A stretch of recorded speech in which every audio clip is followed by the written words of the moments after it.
Hello everyone, and welcome to another Heartwell dev stream, the live stream series where I continue to develop this adorable Souls-like action RPG with platform mechanics and branching narrative. If you find these streams interesting or informative, or even helpful, be sure to subscribe to the YouTube channel and boot that bell button to stay notified. And hello, Nimelock, thanks for dropping by. How's it going, Nimelock? Am I rather quiet today? Oh no. Yep. Hey, Drakor, welcome everybody. Dev stream hype indeed. I've been really excited since the previous dev stream when we started making these, if you recall, all these different, we'll say, level outlines. I'm excited to continue. My mic's very silent. One moment.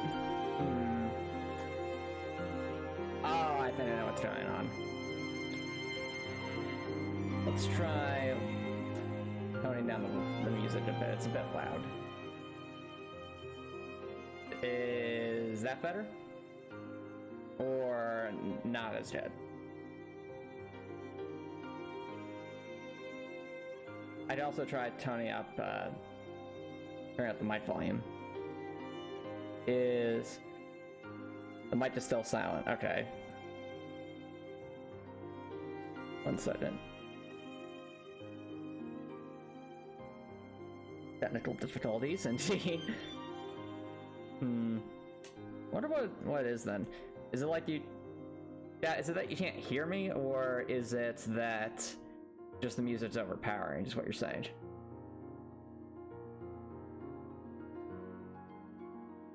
I just want to make sure you all are... Oh, at least for you. Alright, what about for you, Nimelock? Is it sounding bad on your end, or because I haven't changed anything since the previous streams. Okay, music's loud. Alright. Let's turn the music down a bit then. Okay. Turn this up a bit. Okay. How's that? That much better?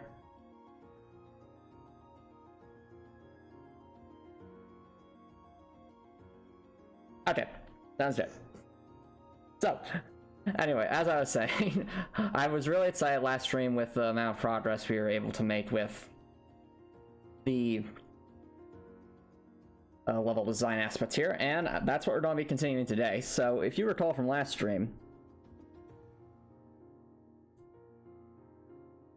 that sounds good, Drakor. Best of luck with your making your menu for your weapon system in your game. And welcome, Copper Nicholson. Thanks for dropping by. How does it? So, as I was saying, if you recall from last stream, we had a big list of level ideas that I copied over from my notes. And while we got to a fair amount of them, there's still quite a number left. So my thought for this stream is continue with the level designing we have here. So try to finish off all the levels, idea concepts we have listed here. And after that, time permitting, perhaps do some, we'll say, diagram mapping. You might say, Antomicx, what's that? Well, if we think of these as like different level segments within a much larger dungeon, diagram mapping would be trying to figure out how these different segments should connect it together, at least in a overarching outline. So how will we do that? Well, the thought was something like this. So again, this is all part of kind of the level design planning sort of stage. So we would have we'd make like a simple sort of flow chart where we can move the rooms around, so to speak, relatively speaking, and then just draw little arrows, connect them together, break them apart, things like that. And that way, when we have these chunks of levels and we have an overall diagram, it will make actually implementing it into a cohesive form much faster, much more effective, and much more interesting. But before we can really get into... So what you're seeing right here, chat, is at its fundamentals a basic diagram of what's already in Heartwell's, we'll say, game engine at the moment. So, if you recall, chat, in the... It's more sense if I just pull it up really quickly for the sake of demonstration purposes. So this diagram map is basically a very, very simple way of looking at this section of the well right here. I haven't included all the little details yet because I just started making it, but the idea is that this roughly maps, will roughly map to this. Because enemy would be there, first altar is right there, starting area is there, and you can, and this is just kind of the idea of outlining these sorts of things. Oh, and Copper Nicholson, this is a Heartwell dev stream, silly. So, anyway, that is what we will be working on. Without further ado, hop right into it. So if I remember correctly, the last thing we made was one of these. Okay, next one. One cobra atop narrow L-shaped platform. Rattles forming platform. Okay.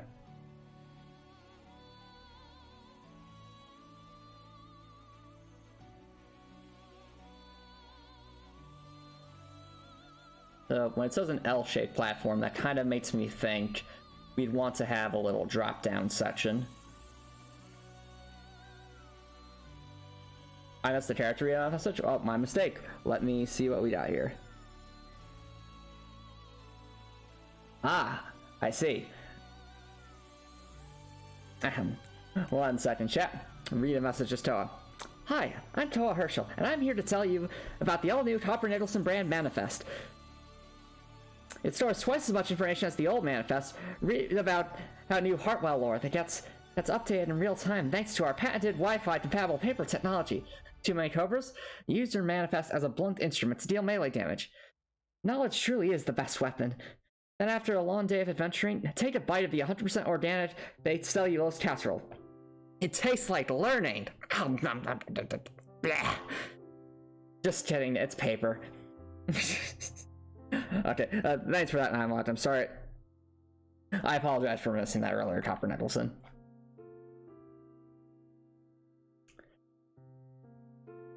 L-shaped platform, rattlesnakes.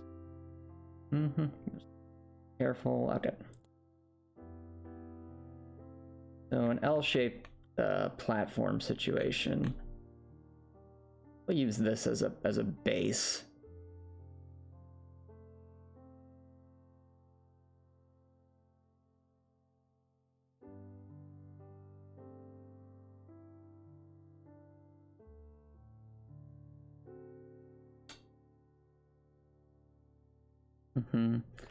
So, yeah.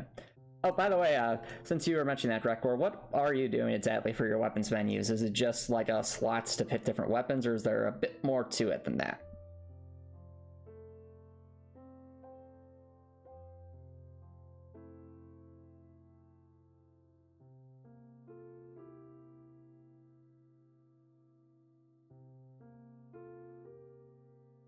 Okay. Okay, might be pretty simple. Good question, Nimelot. This is just a mock-up area. In fact, this whole, the tiled map editor is essentially a mock-up of sorts, but the advantage of it is when all said and done, it'll look something like this, and that can easily be copied over into large background objects to represent the level. And then we'll actually have to do collisions ourselves once the level's fully mapped out. So that is a problem for future Antomicx. Okay, we have an L-shape sort of situation. I'm thinking we need once again another drop down. So we'll take to this section here.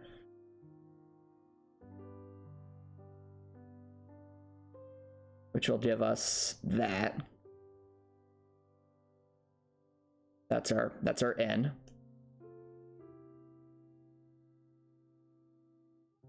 For getting back up. Probably something like this. Oh, actually, what we'd probably want to do. Well, will that work?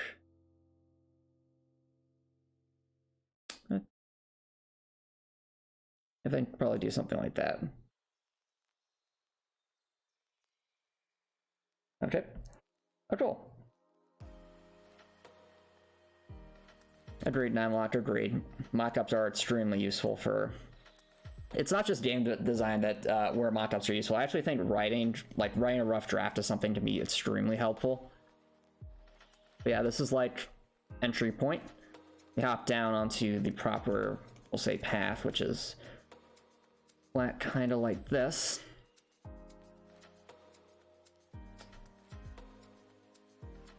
It's kind of L-shaped.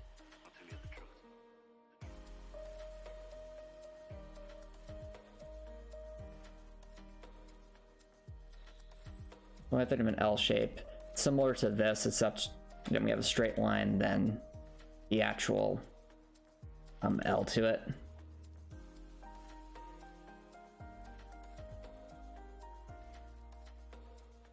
So I'm thinking, just we have a simple L shape like that. That's might not be as intimidating. I mean, this little spot right here could be some semi-intimidating, maybe medium difficulty. Whereas this, maybe not so much, as an L shape isn't the most complicated thing in the world. I'm wondering, did I write an idea with a Cabrattle and a Rattlesnake kind of like in this L shape pattern? I don't... Yeah, not quite like this. Alright. Well, I think just having an L shape would be interesting, but it does might actually end up being simpler than this was. So might be useful as like a bridging section, but perhaps not a section unto itself. Let me make it a little bit more compact.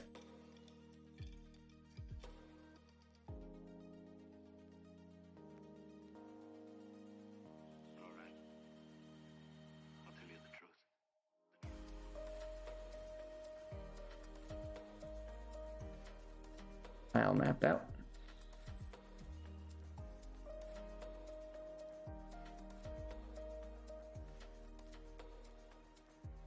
You believe that Dorothy is in fact an unnamed goose? Oh dear. That's funny, chat. That's funny.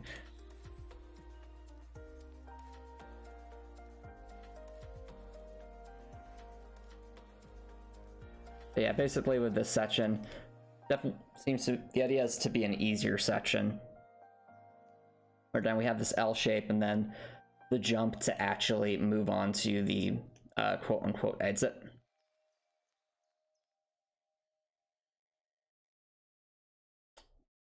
So probably have some barriers here.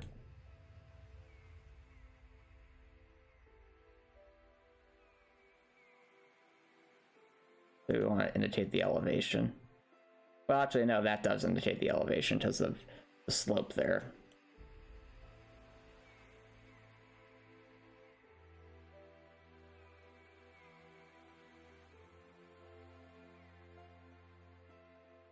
There we go, that's the out.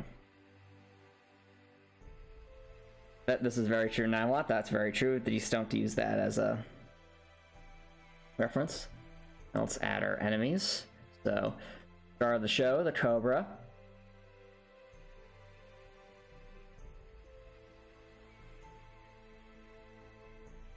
Throw the Cobra up there.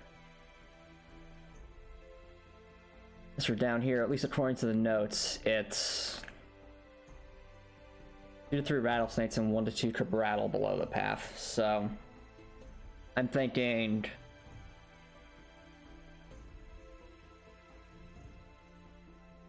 ever Cabrattle.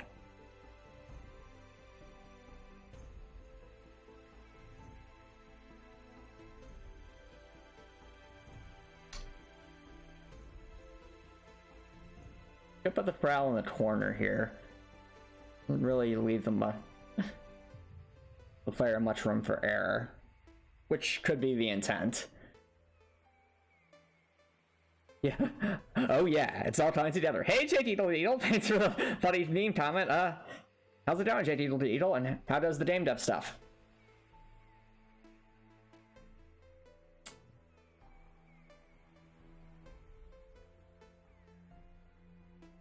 I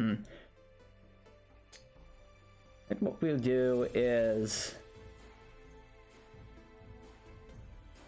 actually put the rattle down here.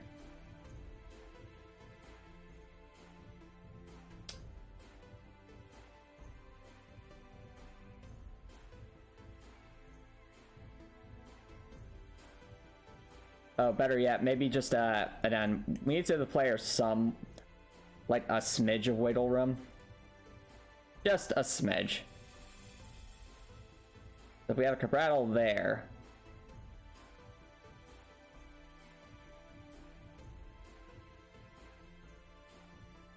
maybe we lengthen things out a bit. Oh, and not there.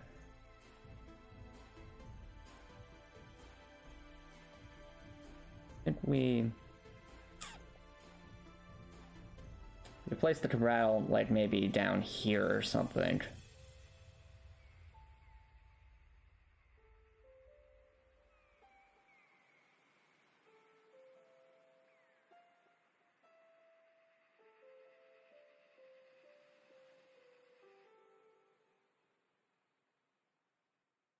Rattle there.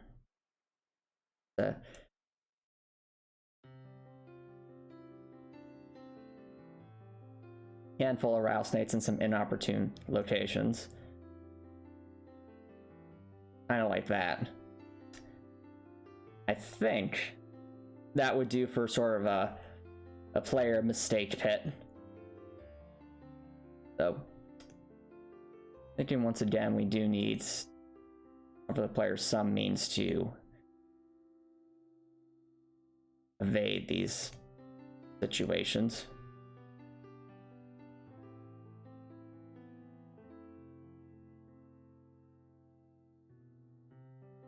So player fails, they have to quickly get out of the way. Oh, you're playing the PC Building Simulator. How's that going, JT Eagle? I just seen you make some posts about them, the Discord server.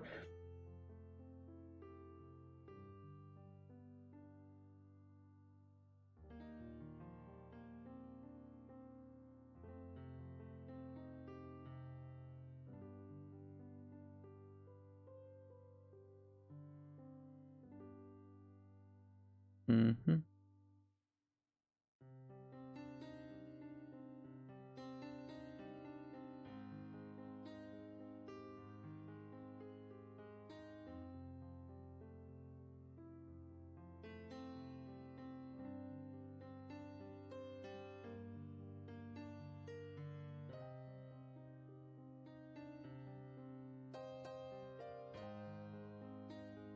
No.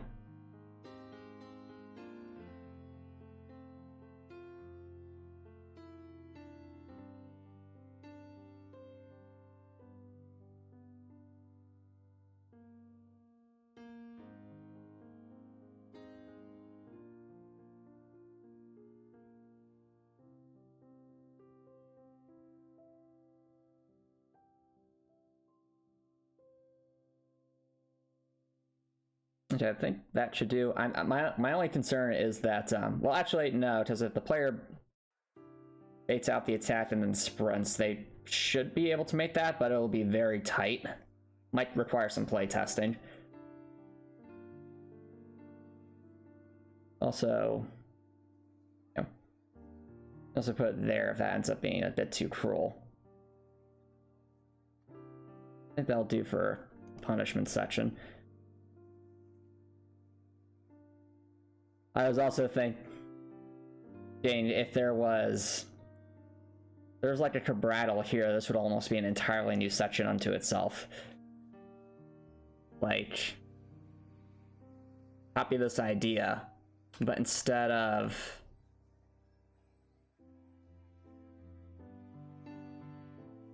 we just make one minor edit and suddenly becomes a very different sort of scenario. So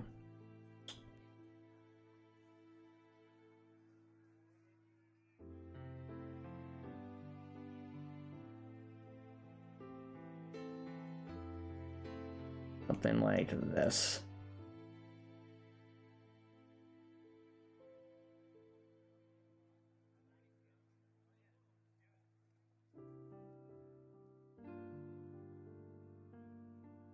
we have our Cobra up there, but at the same time now we have a Cabrattle that's there to mess things up. Has the Cabrattle, of course, 10. Taking aim at the player.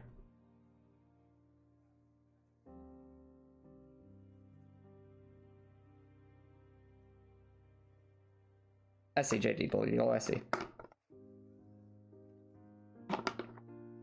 And for the punish on the fall. Honestly, for a situation like this, part of me almost wants to not have the punish, but at the same time,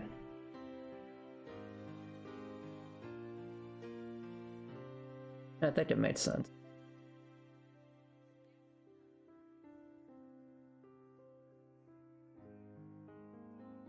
And now that I'm looking at it, I could rattle up here.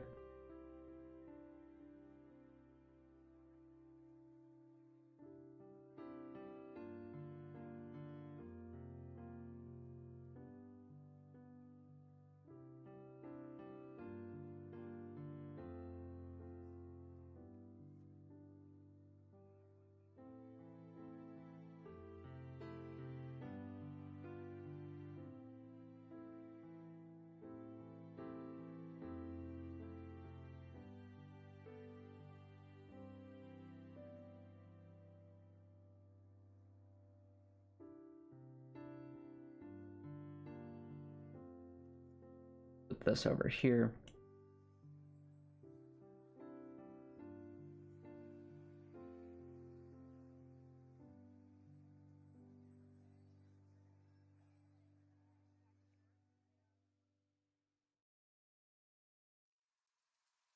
Have something like that.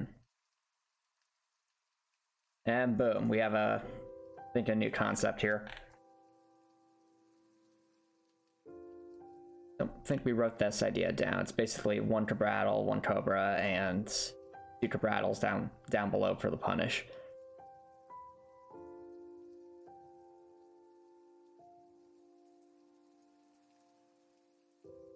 Oh, no problem, Dractor.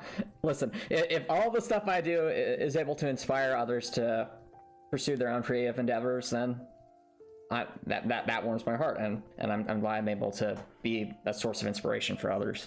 Be a good role model, so to speak. And speaking of which, how does that, Rekor? Making good progress on those menus you were mentioning? So, we have this.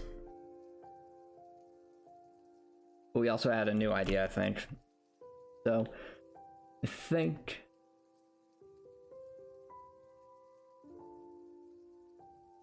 yeah, so this is a new idea.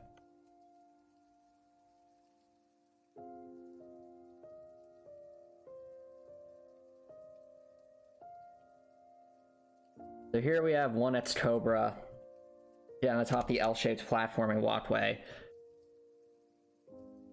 But one X Cabrattle is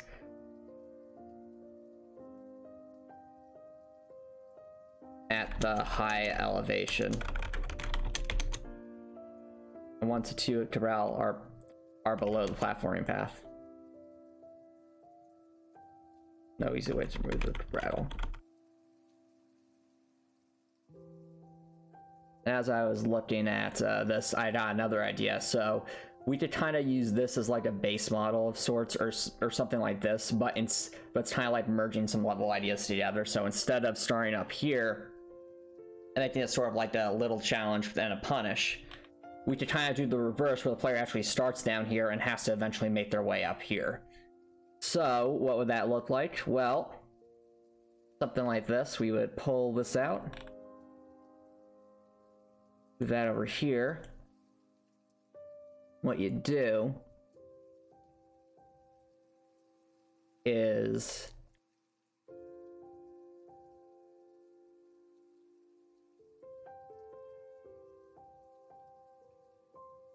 we'll have 2 Cabrattles. So one over here,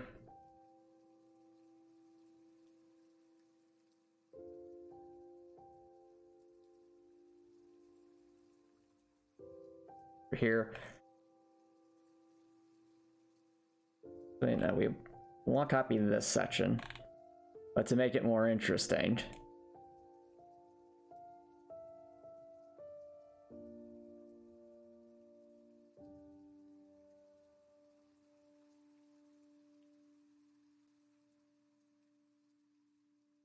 What we'll do.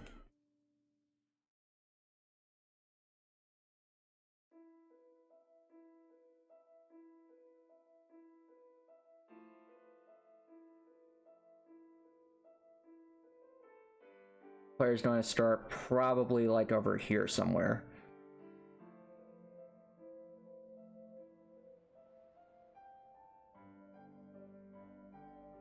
But if we are going to do this, I might actually want to elongate that L just a little bit.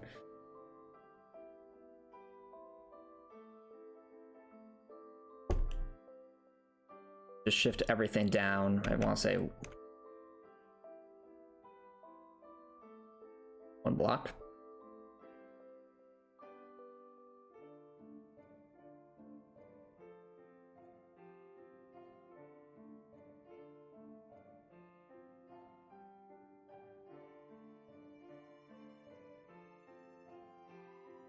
Okay.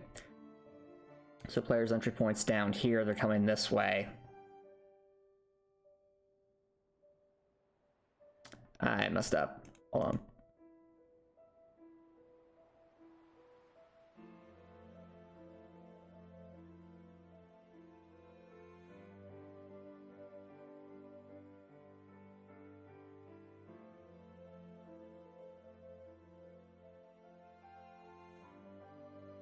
All right, there we. That's more like it. Okay. All right, yeah, after you're done with the menu, all that left to do the add-on menu, basically a very, very simplified version of equipment system like Hollow Knights. Okay, stats screen, and then maps. I see. Cool, Drekor. Nice. Well, awesome. I'm glad to hear that you're inspired to work on the foundation of your game, because I feel like with any large projects, whether it's for school or for fun, the hardest part, or one of the hardest parts, is just getting the momentum to get started and to keep going. And I feel, since that it can be really challenging at times to just, when you see such a mountain of stuff you need to accomplish to get where you want to be, to actually have that motivation to do that. But once you do that, once you are able to get that momentum going, I find it's easier, like once you have that initial hump, I think it's easier to stay motivated. But it's just a question of getting there and being able to stay motivated and keep at it. And a lot of that comes down to organization, some of that comes down to willpower, work ethic, and so forth.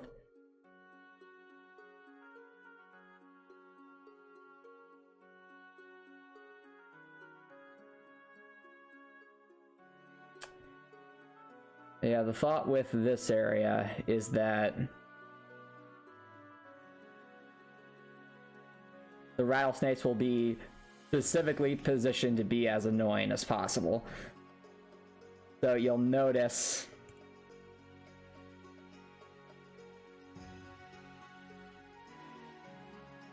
the player has to come in this way. There's a rattlesnake up, there's a corral up there that will attack them, and they obviously want to run here, but the rattlesnake's in the way, so they have to navigate around that. Then they realize, oh,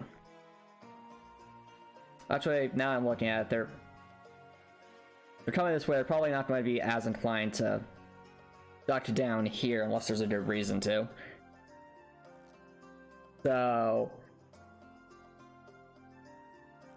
you could have something like, maybe like a lever down here that they have to pull to force them to go this way.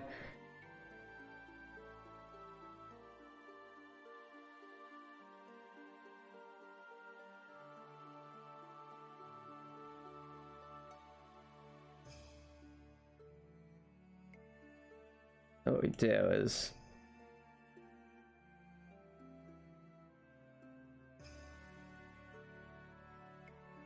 Oh, this could actually be really hilarious. So, what I'm thinking, chat, is we have a lever door up here. So,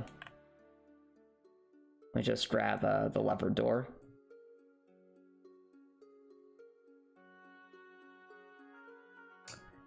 We have a lever door there, and that's connected to... Where are my levers? There's a lever. That's connected to a lever that's right there. And if the player does not get that lever before they get all the way up here, they're going to realize, oh wait, how am I supposed to get over there? And realize it's all the way back down there in that pit, and they're like, oh gosh darn it. I should have grabbed that. Because now I have to go all the way back down here just to be in the process of getting out of here.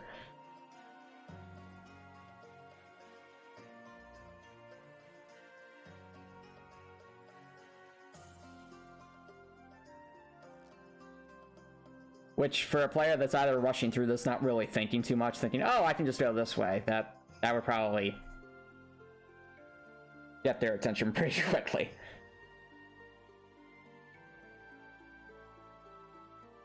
I also like this because it kind of intermixes all the different styles here in what I would consider an intermediate section, essentially. So add that to the list. I think here the star of the show is actually the Cabrattles, because they're kind of causing the most pain here. But the rattlesnakes and the cobras have this as support.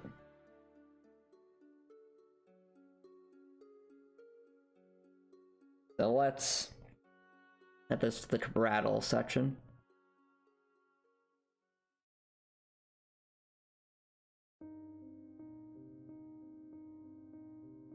So we have 2x Cabrattle in lower pathway with side alcoves and rattlesnakes acting as obstacles in the lower pathway. Upper pathway is L-shaped with one that's Cobra and a Cabrattle positioned on a platform at the higher elevation near the elbow of the L path.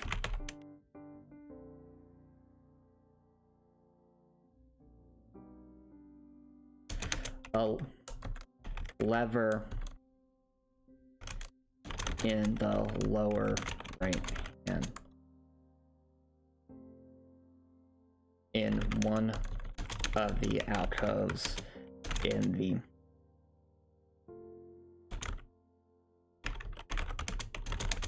lower pathway must be activated to open the door at the end of the upper. Alrighty.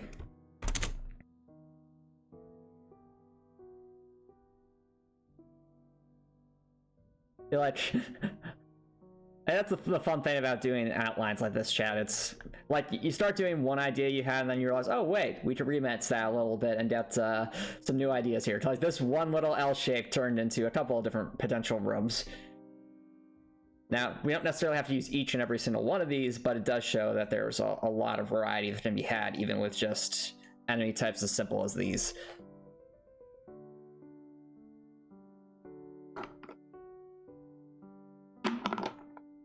All right. Moving on to the next one. What we got here? 3X Cobra, top 3 vertically long and rectangular platforms, and wants to brattle on a platform at the rightmost end with a pathfinding cobra in the path. Ooh, that can be fun. Okay. Let's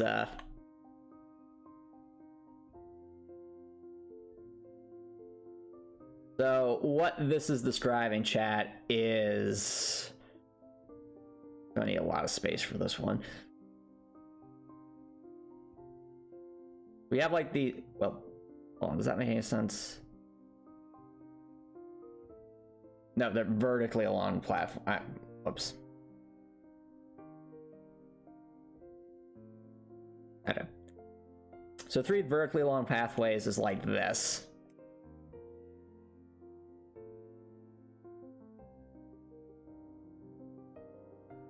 So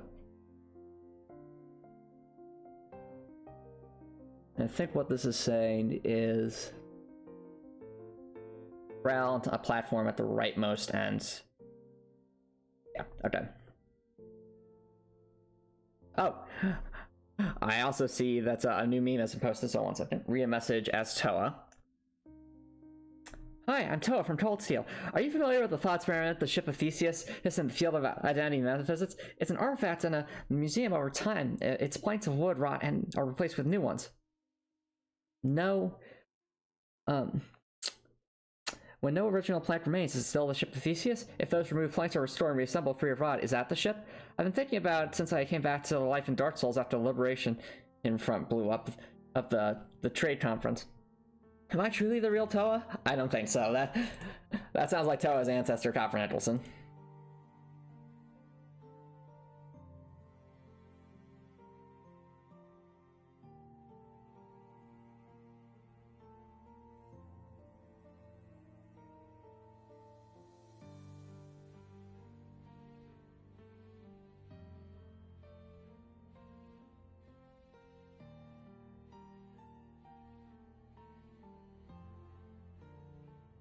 Yeah, the intent in this section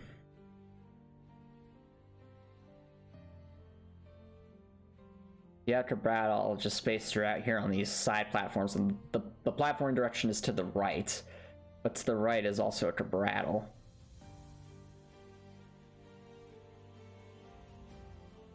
Which again would force some fancy footwork on the player's part.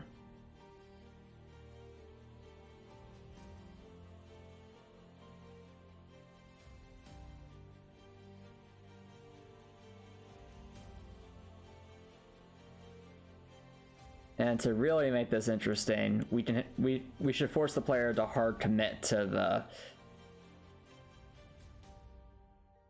the section.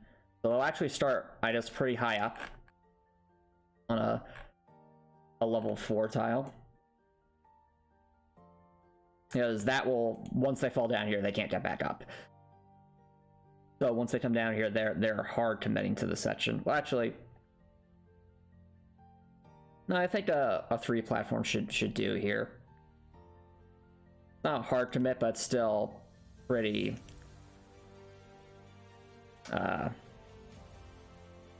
that's the point of Ross. Shift that down 1 base.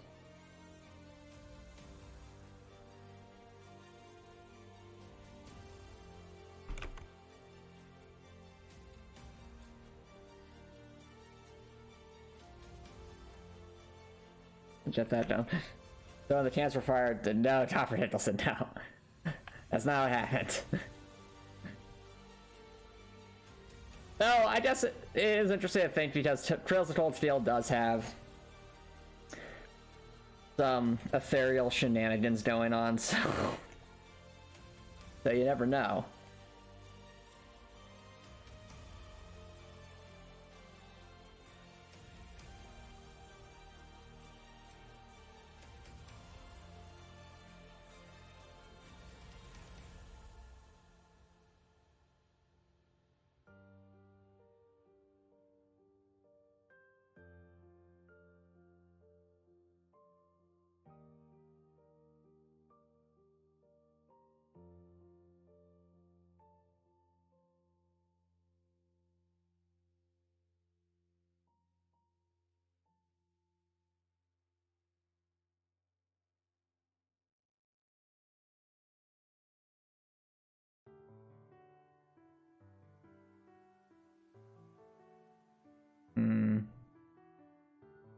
I'm realizing that if I do it this way, the Cobra on the bottom is going to trap the player in sort of one of these alcoves, most likely. Which could be part of the appeal of this particular section, but or the difficulty, but I'm not sure if that might be a bit overkill.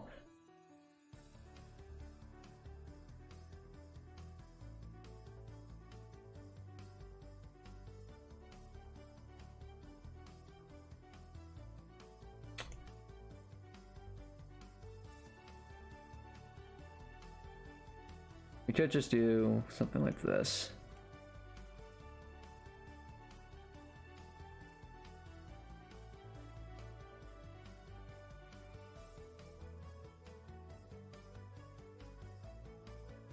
Maybe so the player has to drop down. I think that would force a bit more thought.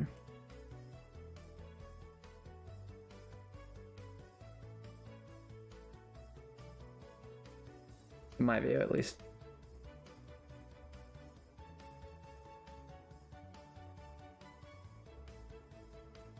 I'll have a one platform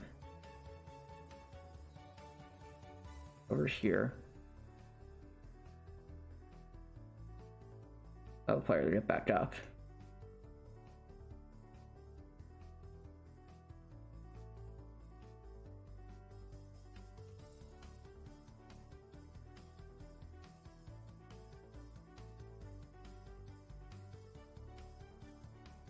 By doing it this way, now we can open up the space back here if we really want to.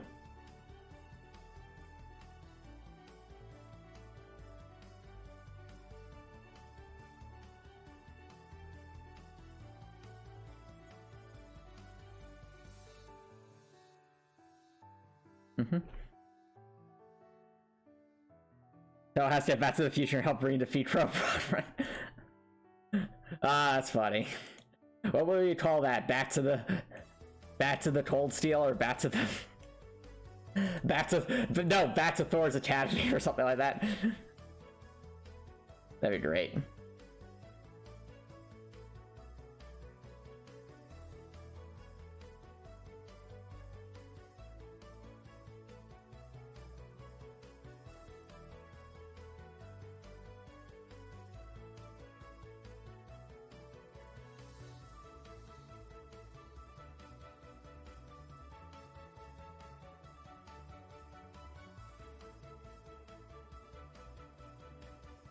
How about Samurai Toe in the series? That's funny.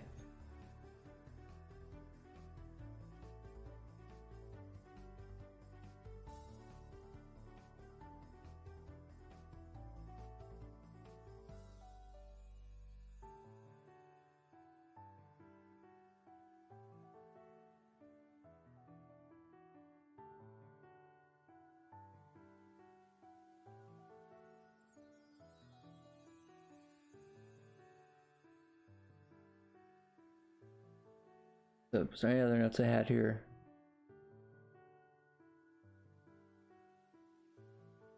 Okay. So once they get here,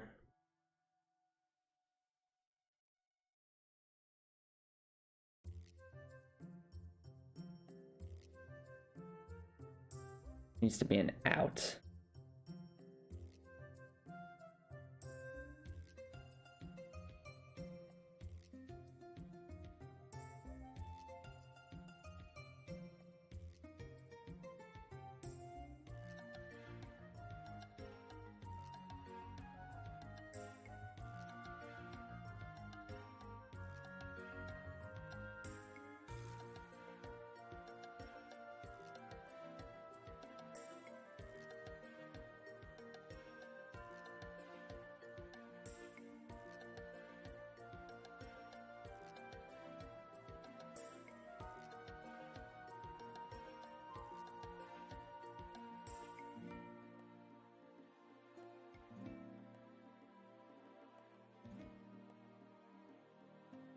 Corral just a little further back, we actually have a little platform for the player to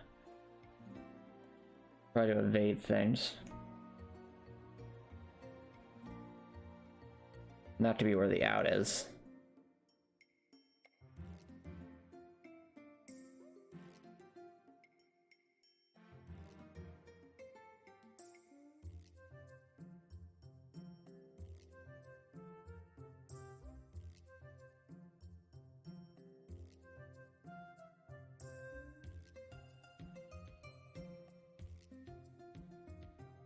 Or actually, we could just have the out be behind the Rattle.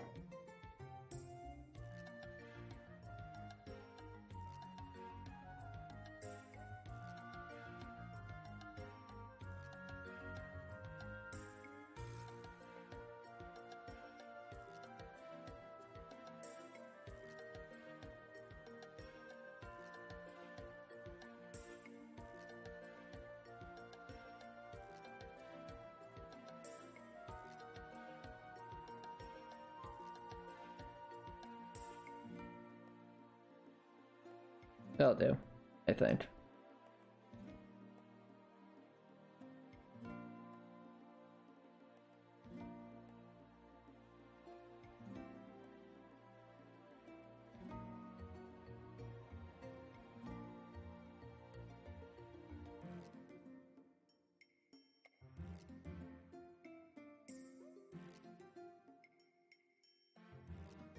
At the bottom here.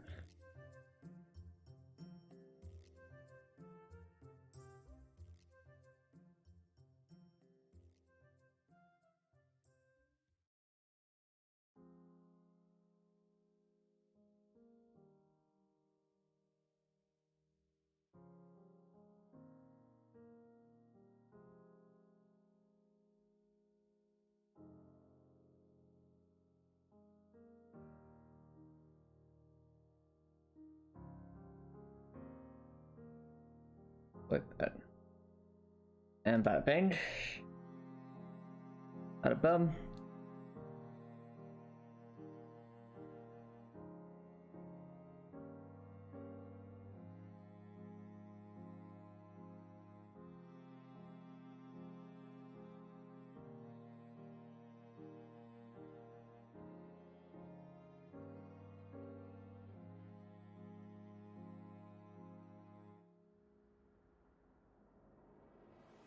There's the players out.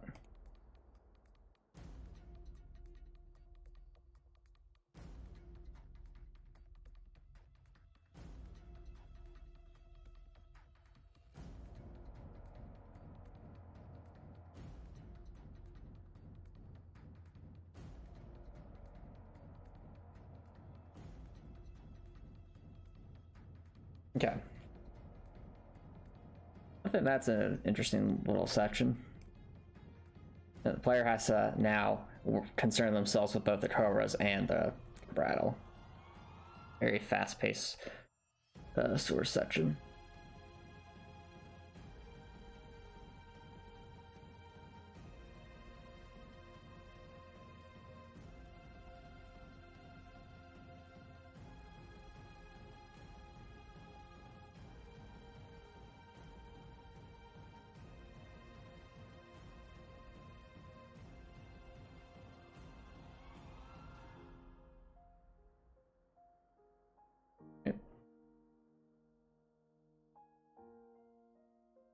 Add that to the completed list.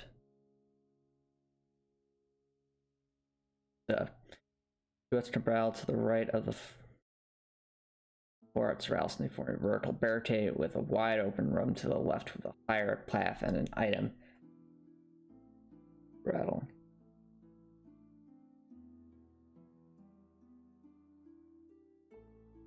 Okay.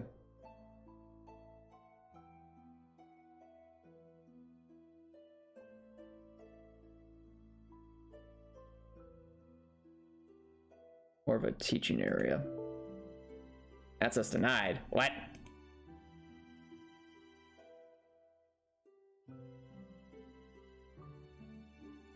I did question Tom Mickelson. If I was role playing as Toa and not doing a challenge run, what would I be doing differently in Dark Souls? Probably having a lot of NPC summons and player summons. Engaging in jelly cooperation. That'd be my thought.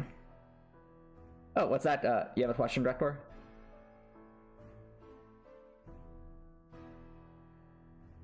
Sure, what's your question, Drekor?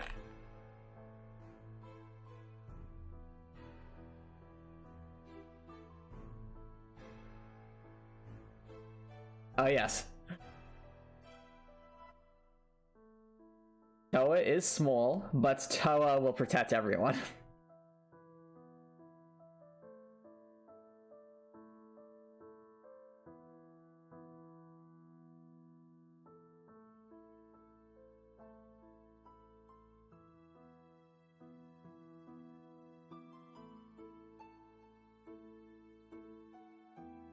Okay, so first we need a wide open space again, probably as a teaching mechanism for the player.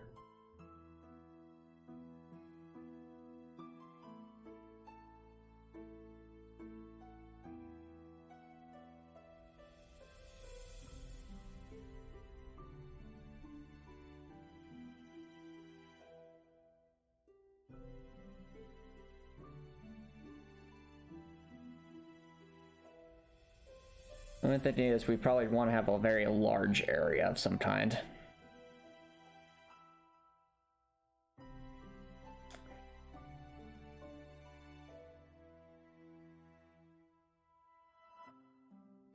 As for enemies, it says here,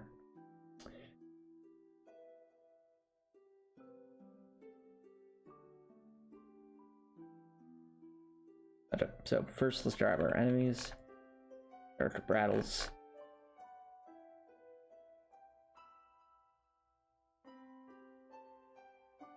Rattle there, rattle there.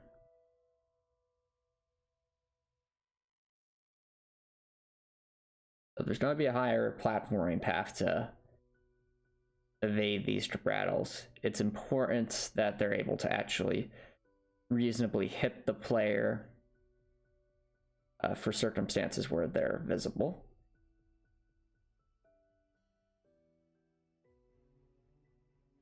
And we have Cobras here acting as the barricade against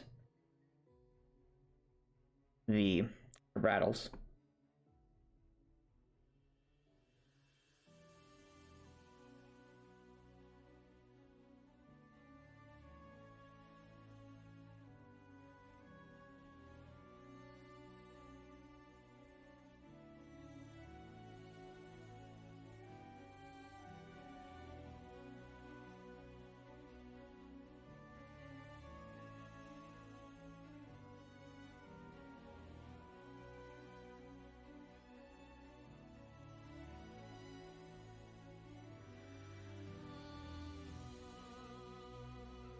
Just like that.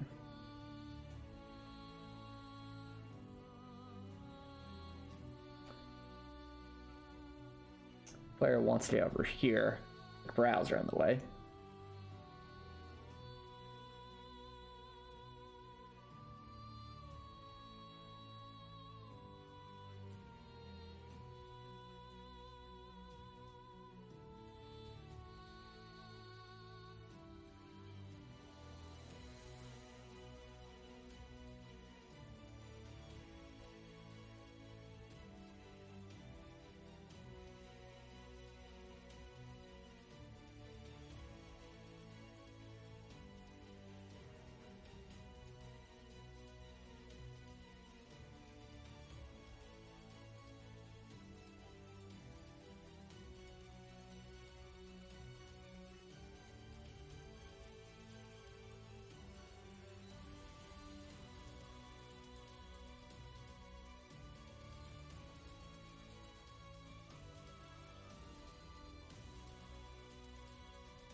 Let's see here. Where's the player gonna start in this situation?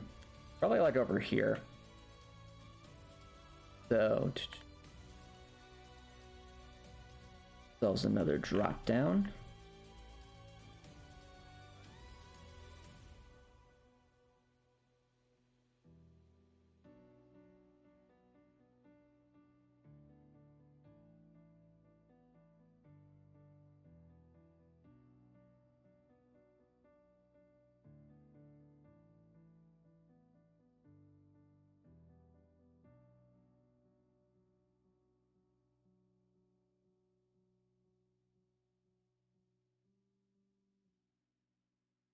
Then we'll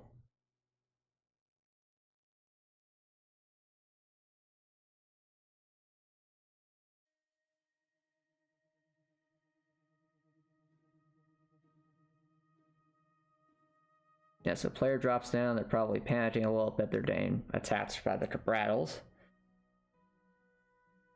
This is a wide open space, so maybe this would be the opportunity for you to teach the player that, hey, you know, you can evade.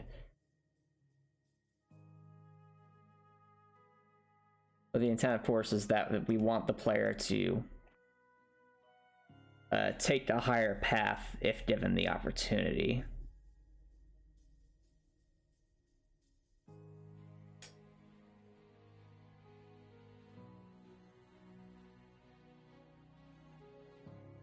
Which could be done, actually, now that I look at it. We have almost like a trench here. Actually, going to make all these 2 elevation.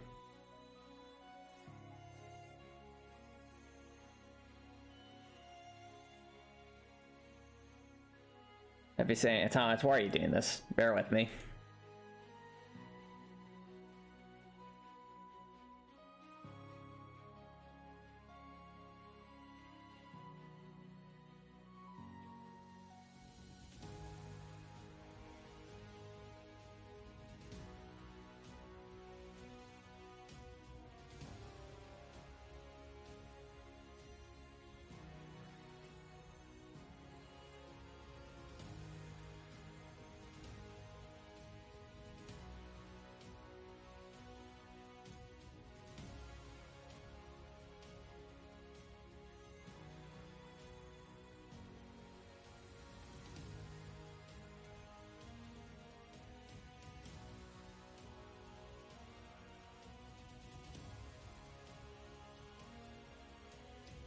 Yep.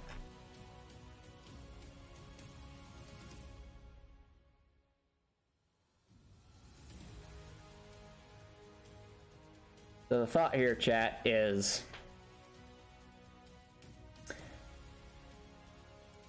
the player's going to fall down here.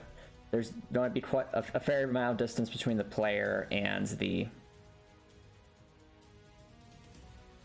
Rattles here, but they also have a decent amount of space to work with here.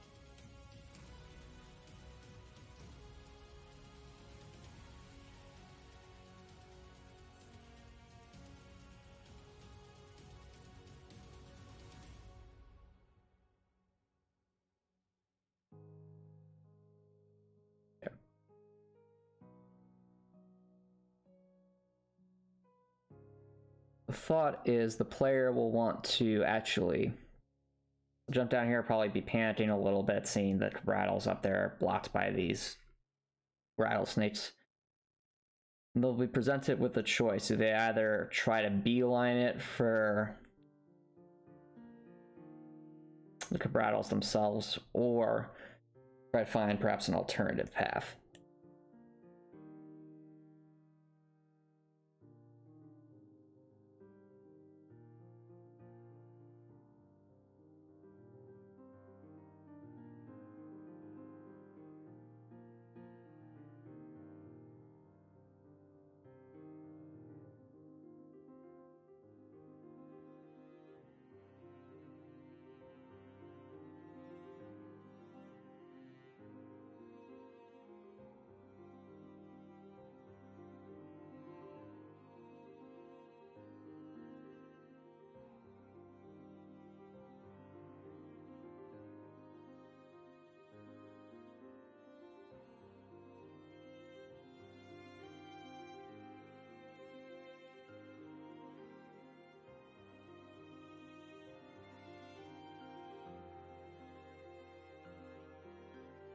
Let's see here.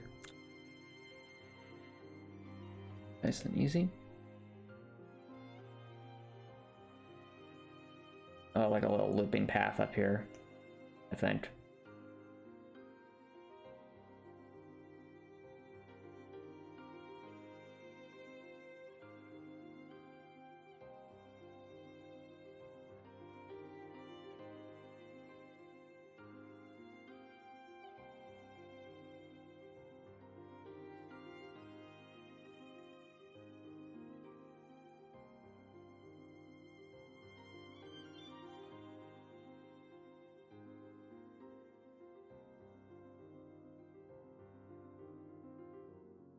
Hmm.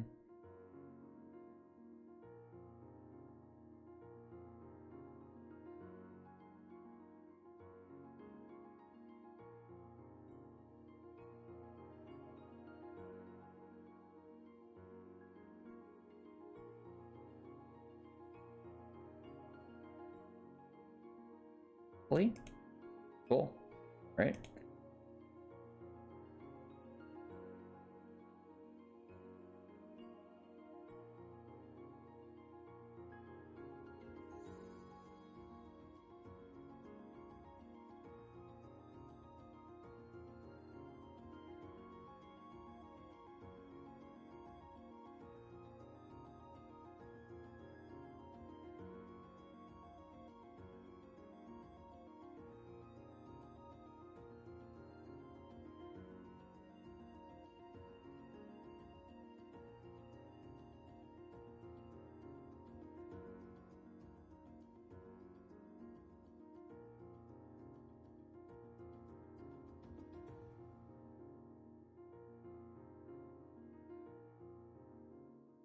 We have something like this. One tile.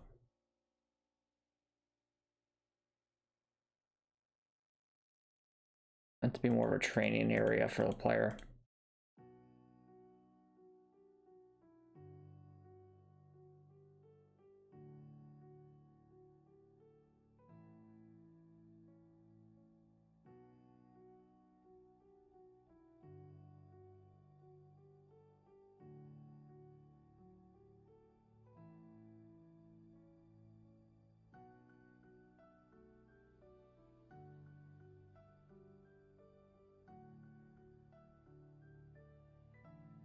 Player drops down. You have to deal with that.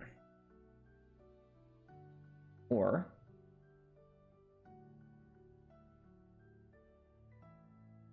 figure out an alternative.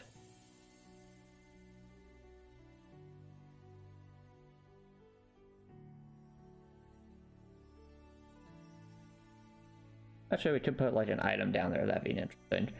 But for now, I just blocked off that spot and instead put like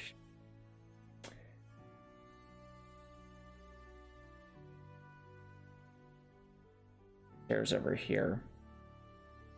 Platforms up.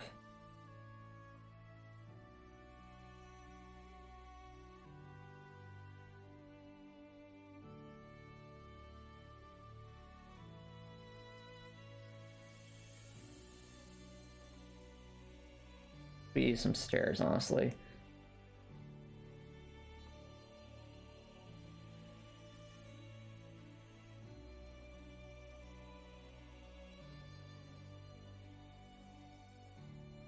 Have a little hop up.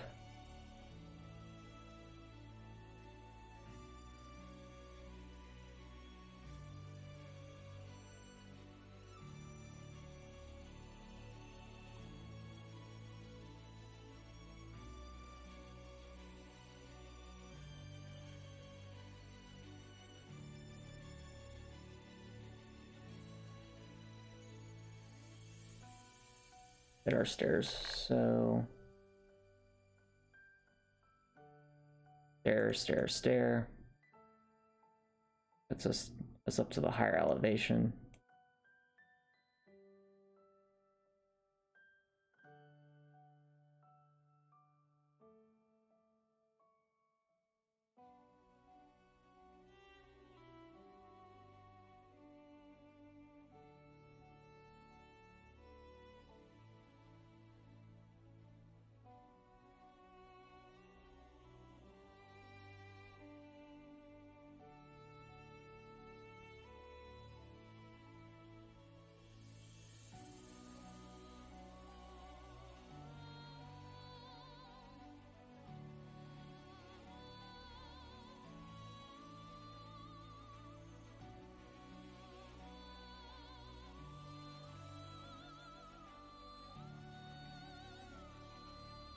Very roundabout, but I think that'll work.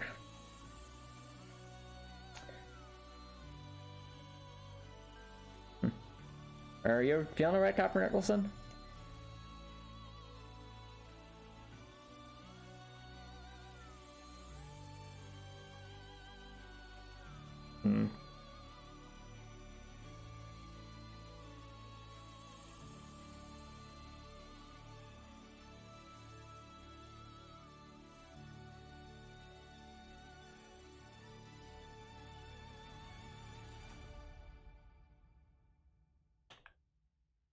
Actually,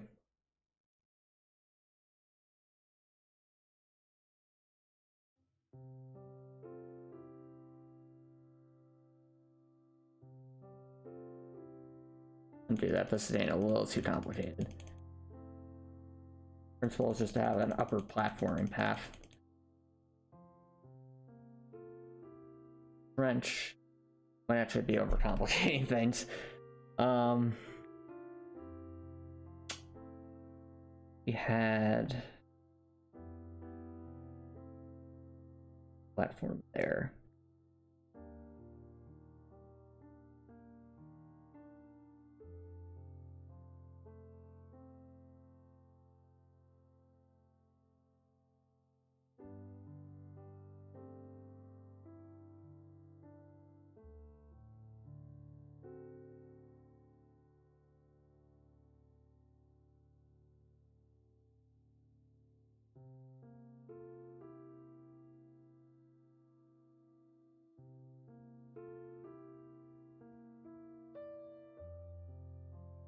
At least there, the player's not completely safe. The rattle should still be able to hit them from there most of the time.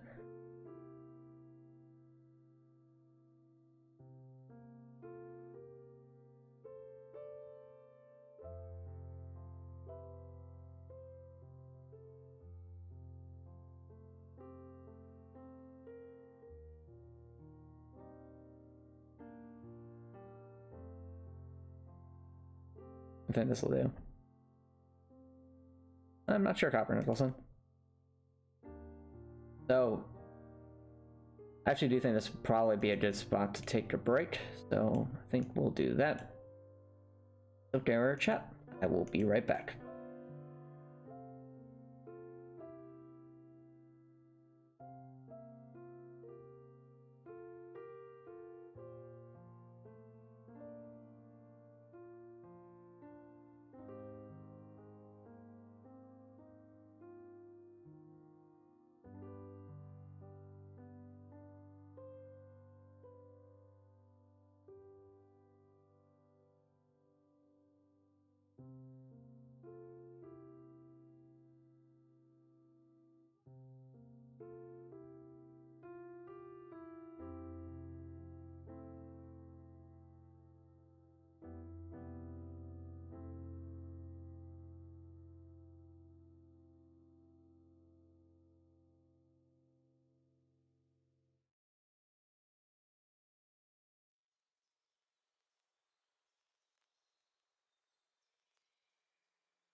Alrighty, chat, welcome back. So I am starting to rework this area a bit.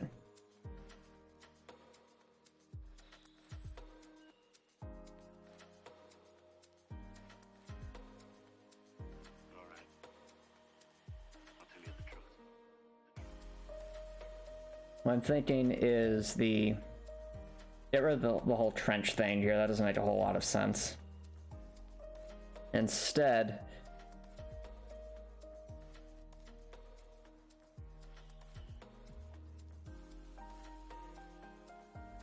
you have a alternative path up high. So the player can choose to, if they want to, they can just try to breeze through this, but they won't necessarily have access to the area over here.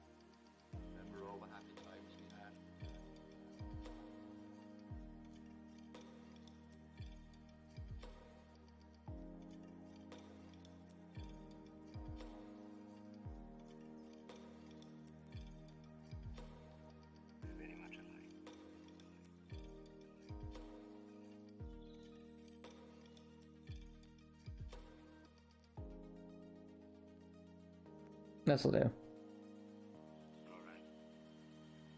I'll tell you the truth. Oh, remember, Rickor, you're always welcome to ask for feedback from others. That's a good way to know if you're being overly critical or if there's some other change you can make.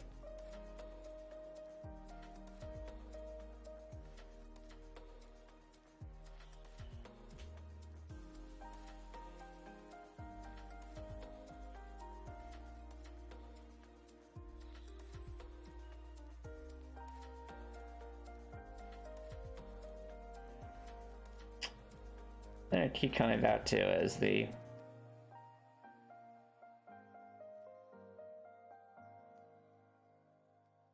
incentive upon falling down here is, of course, to take the upper platforming path. Doesn't really seem to be much tension if we take the upper platforming path, though.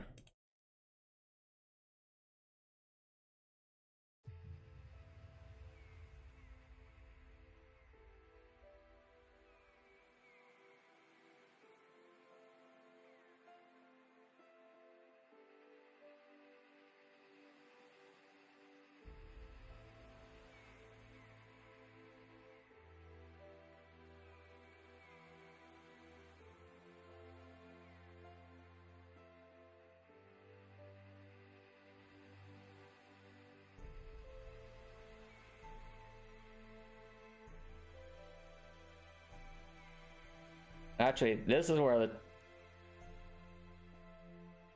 a trench might now come into play.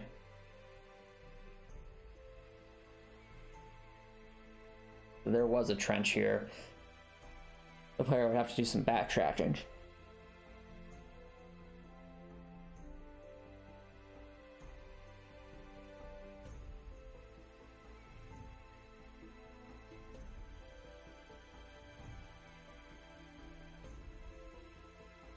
Potentially.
Okay.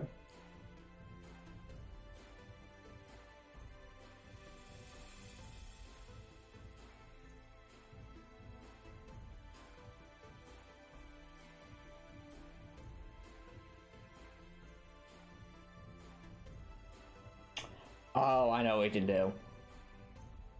There needs to be incentive for the players to come over here.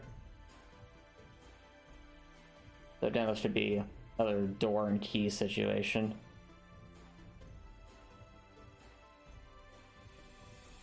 So the exit could actually be up here. But the exit will be blocked off.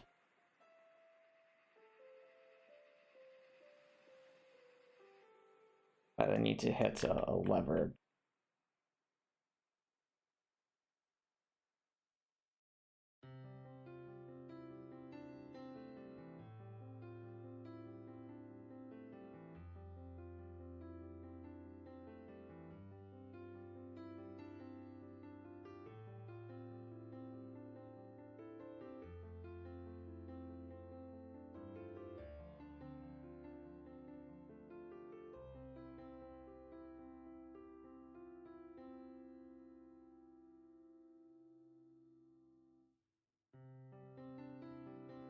Have a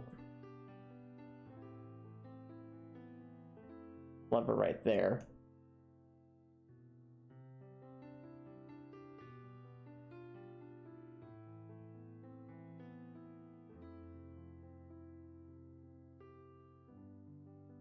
Oh. Here. Possibly an item too, depending on the circumstances.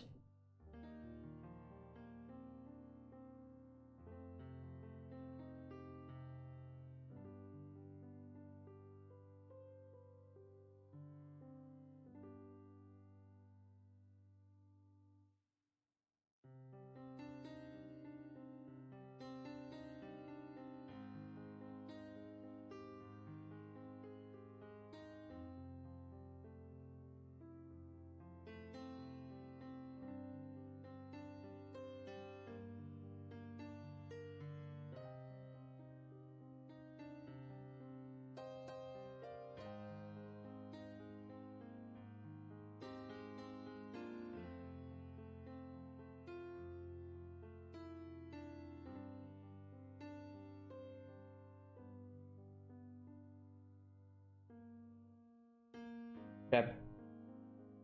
That'll do. A super complicated area, but it does exist.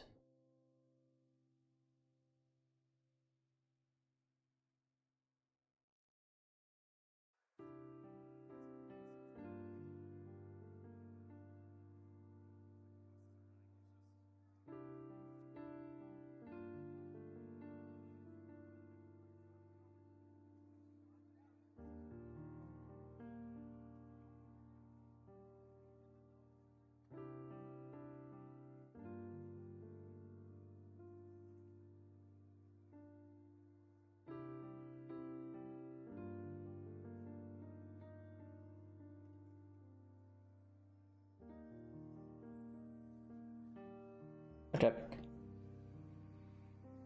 I think the particular one's just okay. It's not the most intriguing idea I've had with making use of these. I thought just more so. Oh, those are Rattlesnake Chapter Nicholson. It's more so the idea that the player has to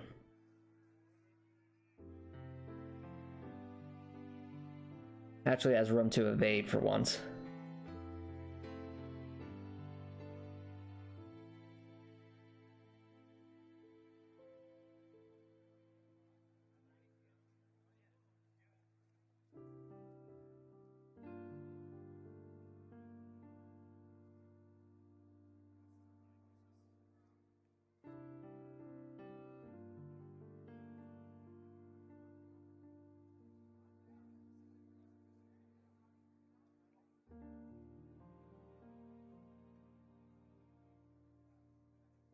All right. I don't think so, Copper Nicholson. No.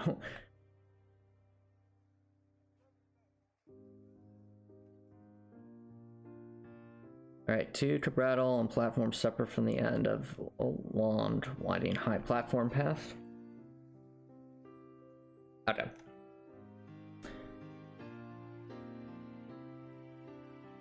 That could be a fun one.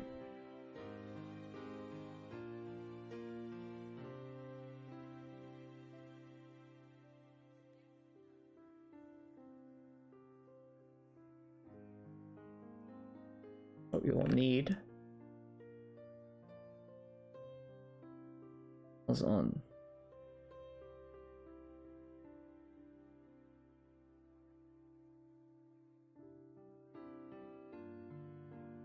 yep. In terms of a winding path.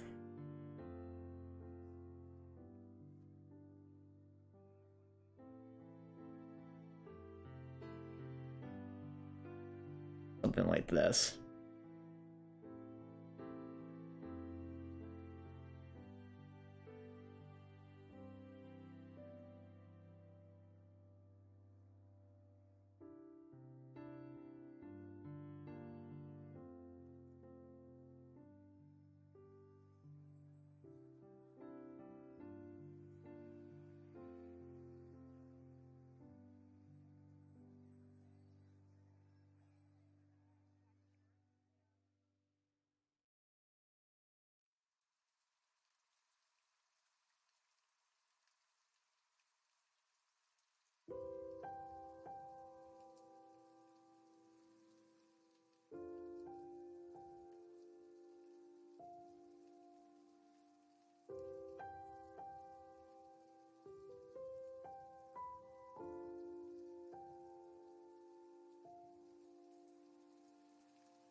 Well, Copper Nicholson. That has more to do with the boss battles than anything else.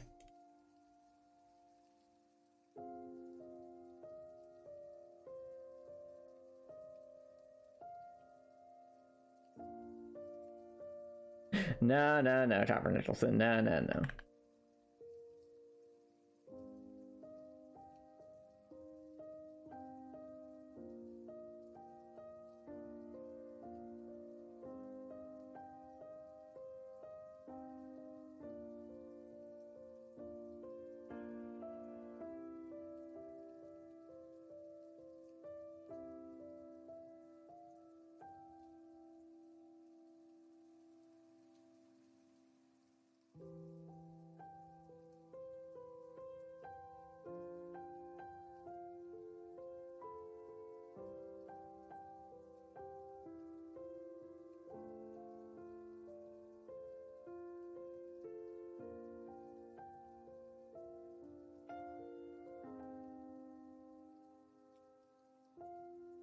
Right.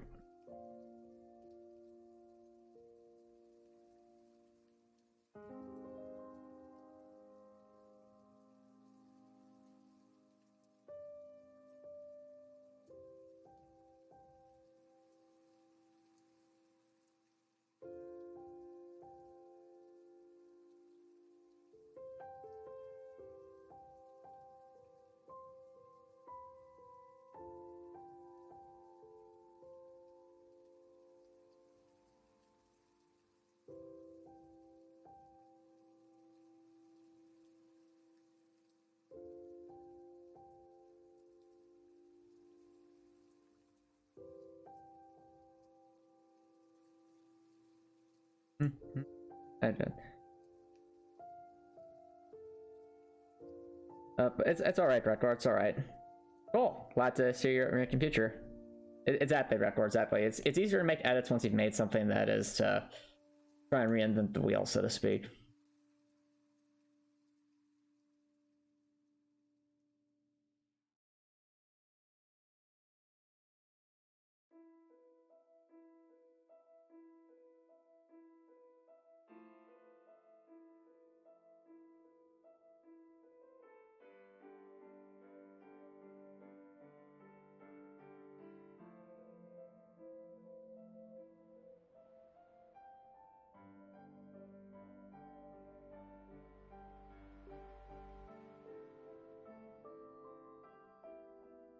All right. So I finally got this little section here, and I like this one a lot more than this one, just because there's going to be a lot more going on here. What we have is a cobra that slithers around up top. We have two cabrattles, which are the stars of the show, here and here, providing, we'll say, some ranged projectiles in the player's general direction.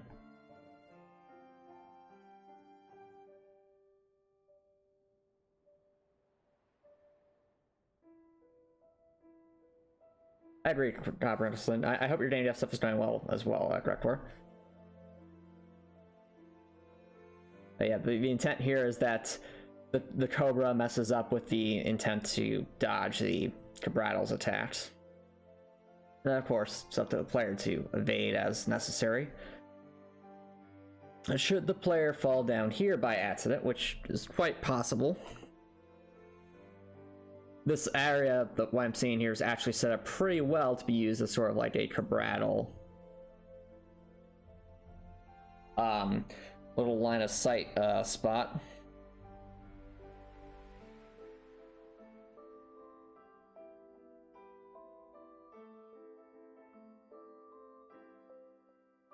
Kind of a similar thing to what we did before. We'll put some Cabrals down here, I think.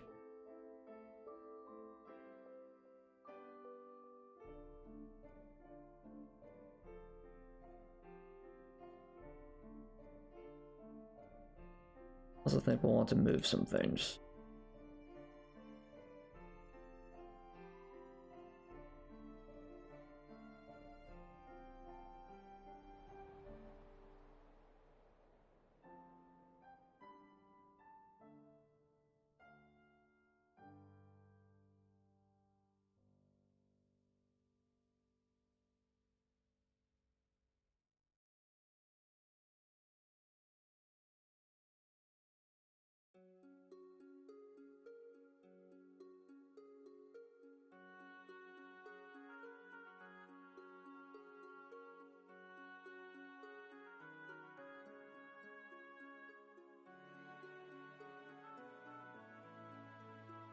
All right.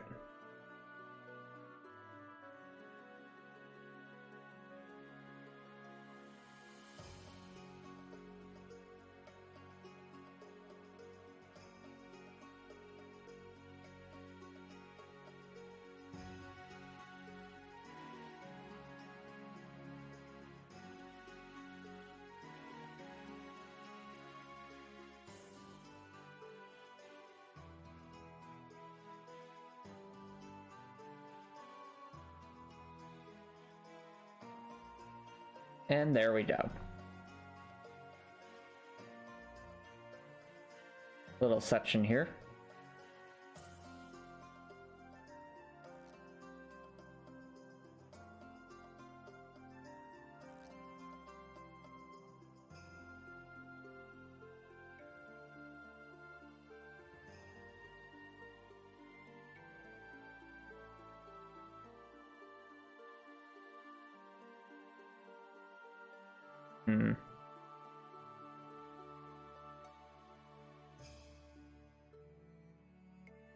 Okay.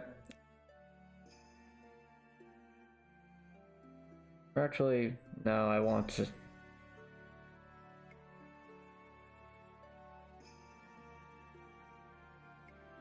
Feel like it went a little bit tighter.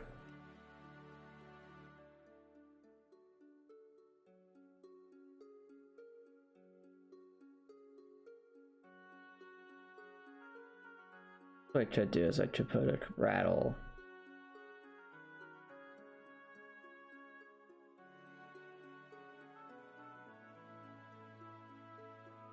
Rattle down there. It will let me.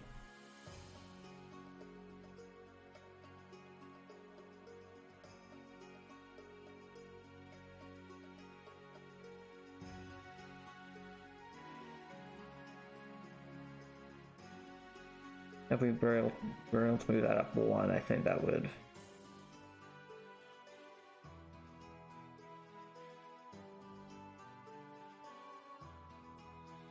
For some creativity.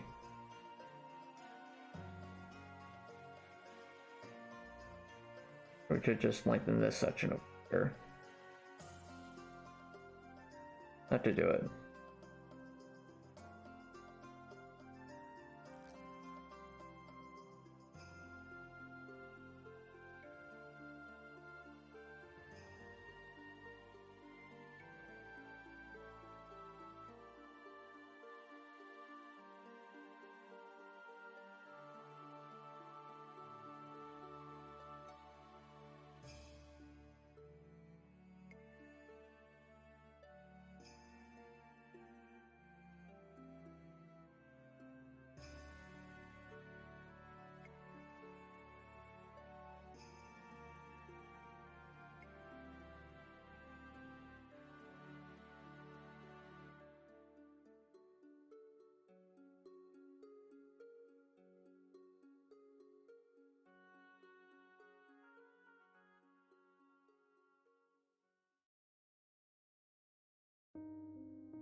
There we go.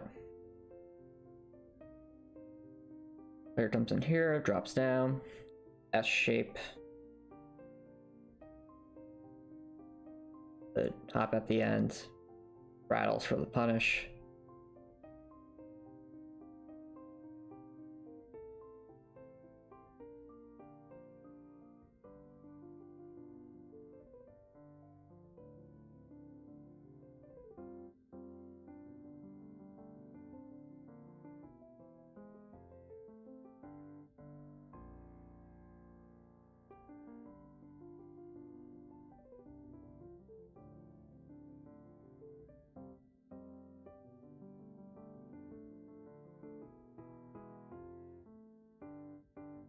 I think that'll do.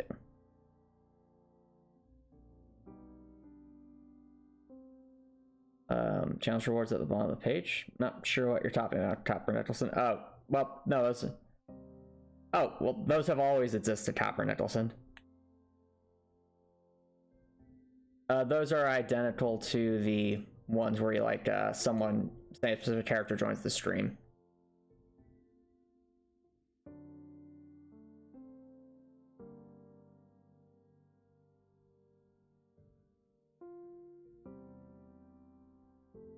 Yeah, I think this will do for a segment.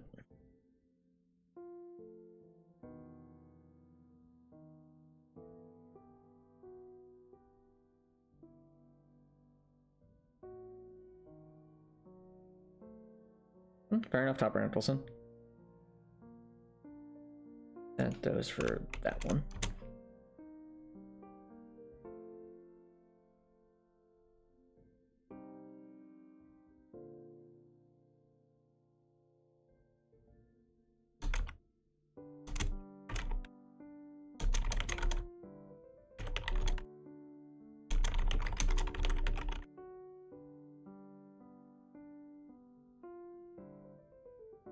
Okay, ooh, that'll be interesting. So, cobras, sorry, rattle and rattlesnakes, similar to this one, but slightly different.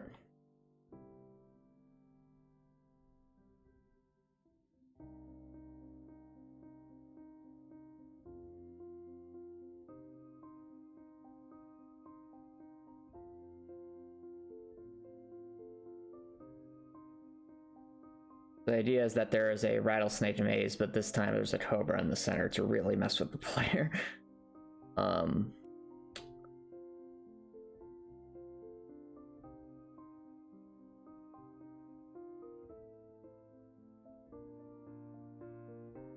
use a section honestly like this.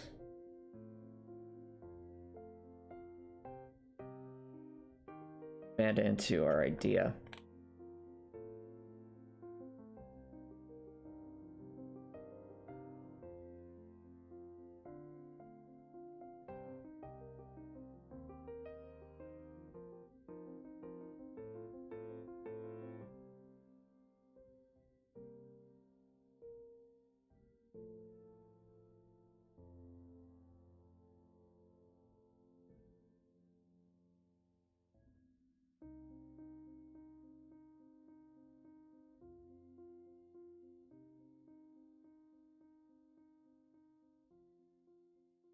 Wow, Tom Randallson, wow, how dare. How dare.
Okay.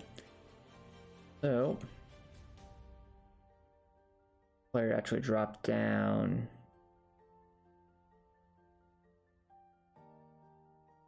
Up top, actually more to the side.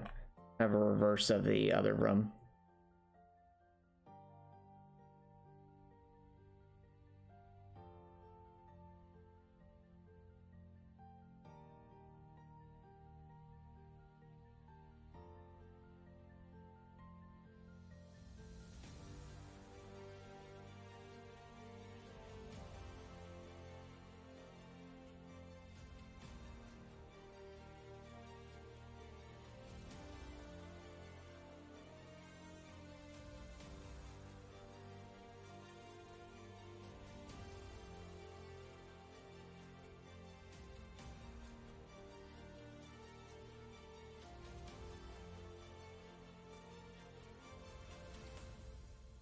So the intent with this particular maze chapter, and then really force the player to make full use of their movement.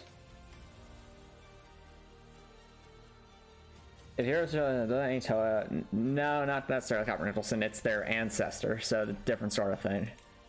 Different character. So, if you all remember the Rattlesnake Maze from before, this one's similar, except for one thing. There's a new friend in the middle of that Rattlesnake Maze that will surely make this 10 times more 10 times more difficult to navigate through. This is most certainly going to be a challenge, Rob. As I just imagine the player trying to navigate through this maze of rattlesnakes, but there's a rattle waiting to attack them in the midst of all the navigation. This is chaos in its purest form.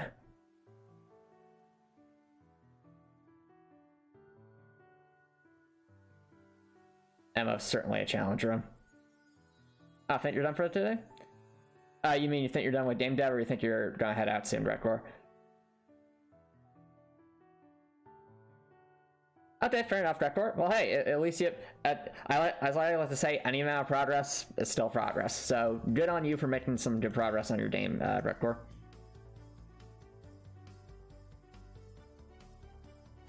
Yeah, sounds good. There's a balance to be had. Also, since you're welcome, Rector. Also, since you're back, look at this monstrosity. Look at it. It's the Rattlesnake Maze, but worse. It's all because of one tiny little change. This would most certainly be a challenge, Rector, but like, imagine having like a really good item up here. Yeah, there's definitely some approaches to be had here, but the idea is this is really taking advantage of the fact that the rattle can shoot its poison through rattlesnakes, but the player can't hit through rattlesnakes to hit the rattle. You could Raptor, and that's a perfectly legitimate strategy, but it's also a very slow strategy. So, knowing players who might be impatient or who want to do this quickly might not be thinking as clearly as that.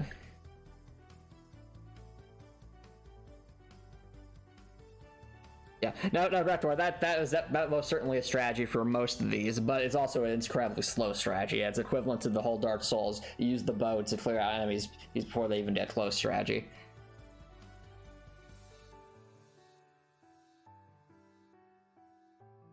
But that's part of the fun of this run, is that as a challenger it's supposed to be hard or time consuming, and this would be, mind you, at the end of a section of at the end of a couple of sections. Most likely you'd have to go through at least one or two others, we'll say, segments to get to this point in order to come here. But of course then there's the circular level design, and bada bing bada boom, get item, and you're back at the start, you're good to go.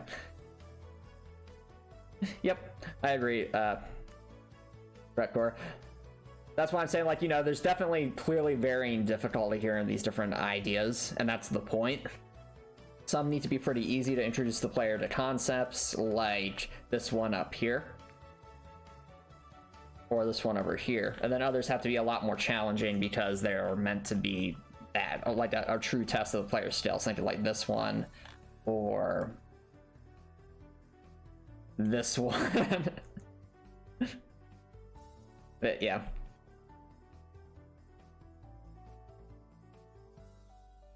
That's that idea.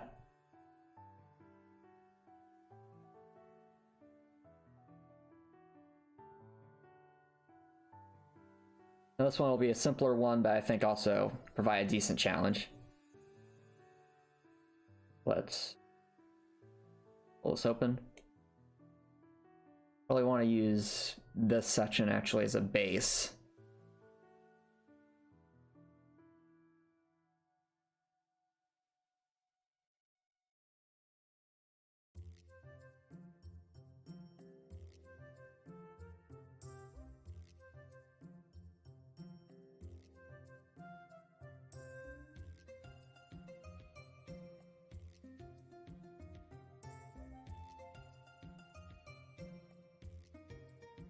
Okay, so according to this, the intent is there's a cobra on the top of a cabral on the center platform, and two cobras on long rectangular platforms.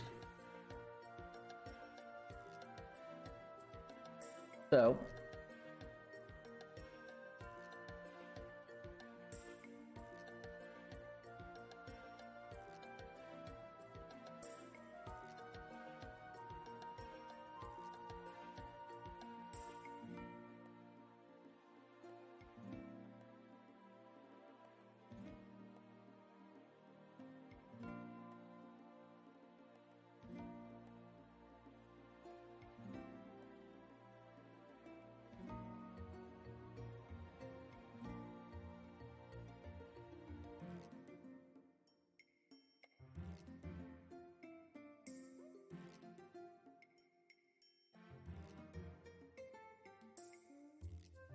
probably something like that.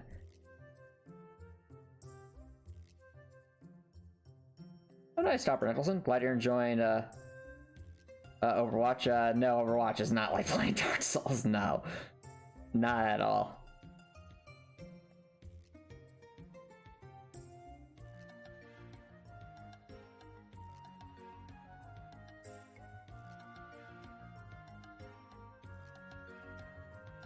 So I'm thinking the cobra in the middle there somewhere, or the cabrattle, I should say.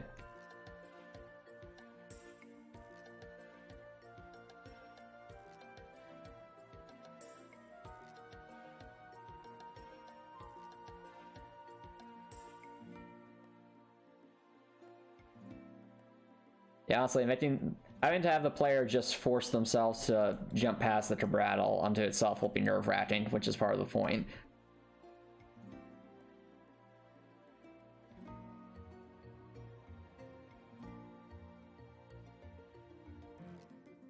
I also don't think we need much of a punish here because the meant to be more of an easier section compared to the other ones.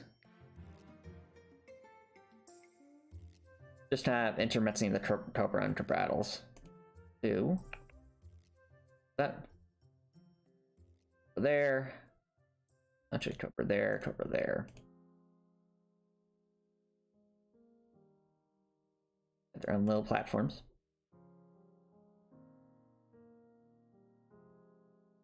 There, that there. We'll have a section to hop up.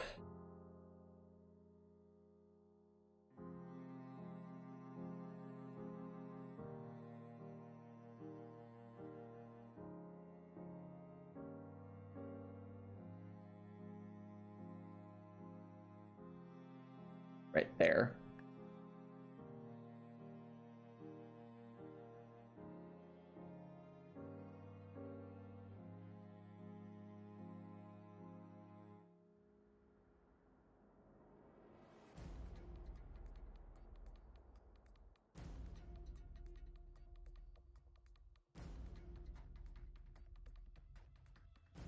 Actually, with the way the cobras tend to move, they don't give the player much room for error. Since they're always trying to fall upward. Well, to be fair, Breckboard, you don't have to go through Seldora again if you play Dark Souls 2. Just get at however many souls you need to bypass that gate, and you can, you know, skip Seldora. Whoa. What's the idea, Breckboard?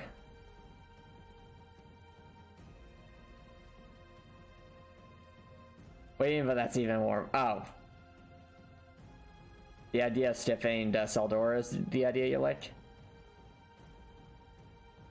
Oh, the idea of this drum? Thanks. Yeah. Exactly. You're having to either fight the cobra while avoiding the cabrattle shots, or trying to navigate this carefully, because this early in the game, the player probably hasn't invested super heavily into... They probably have not invested super heavily into endurance.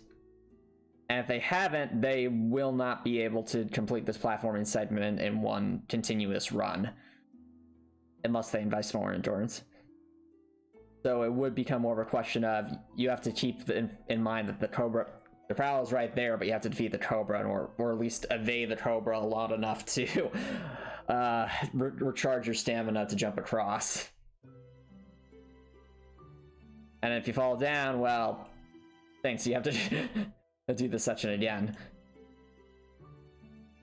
We'll have a section over here for them to hop up. The classic L shape to get them on out. So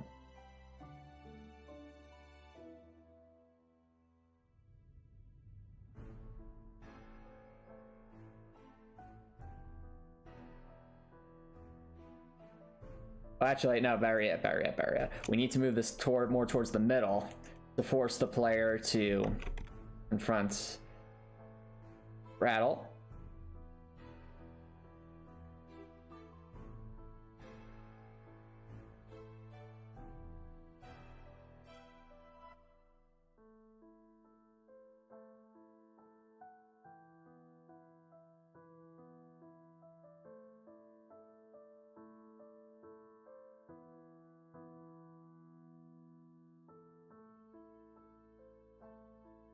You know, I think actually is maybe give the player like a little section here just to give them some wiggle room. You might say, Antomicx, isn't that a little generous? Well, yes and no. I think if we only have one space, you just end up in a situation where the Cobra slithers over here, you can't really hop up, and it's very annoying very quickly. But if they have this, they can at least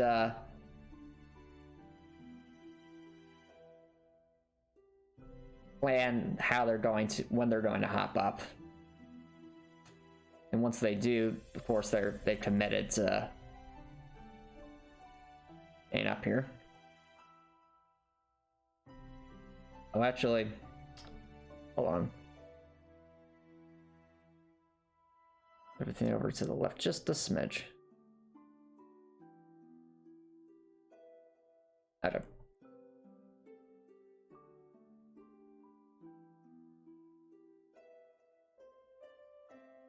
Just like that.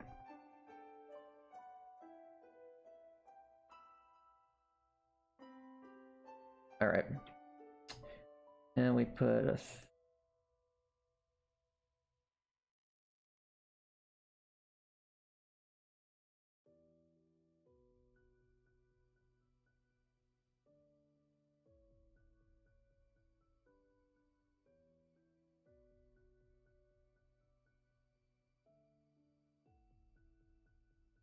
erase, good.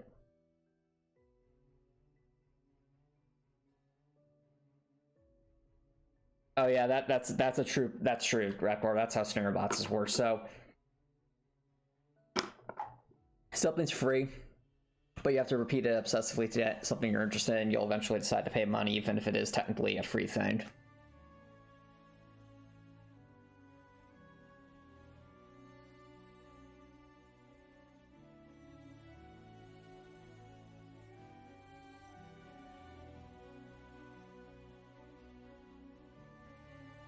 I guess this goes back to the whole section about what's, you know, different kinds of monetization in games. And again, my opinion is if it's cosmetic, it has no like impact on the gameplay other than its appearances, I honestly don't care. But if it's, you know, if that's gameplay, that's when I get more concerned.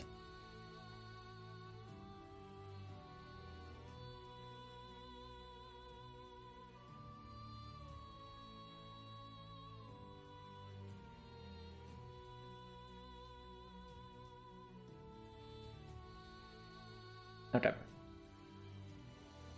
And for this section, we could really have the entry point anywhere on this lower floor. I even want it to be here, honestly.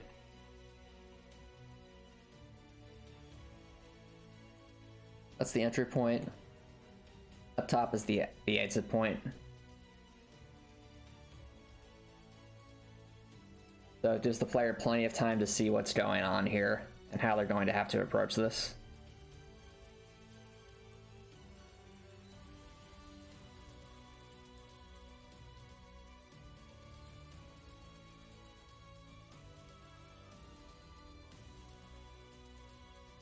I think what I'll do is I'll actually narrow things a smidge just like that. So it's a happy, kind of a happy medium.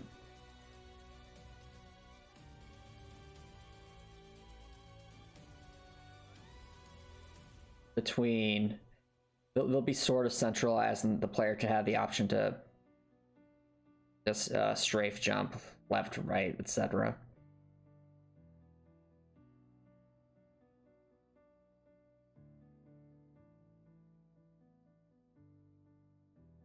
Actually, no, I don't think, yeah, giving them that wide space isn't, I don't think, the end of the world. It gives them the opportunity to at least get up top without getting, I guess, either knocked off or messed around with the Cobra.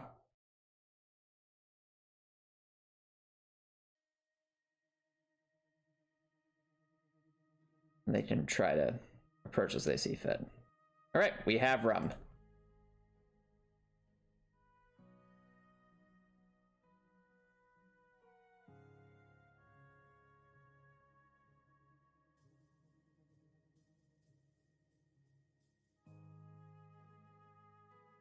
Okay, just 2 more general ideas I had. Oh, I take that back. Just 1 more. All right, 1 more general idea, and then we'll be in, I guess, level mapping territory. Or I should say level diagram territory.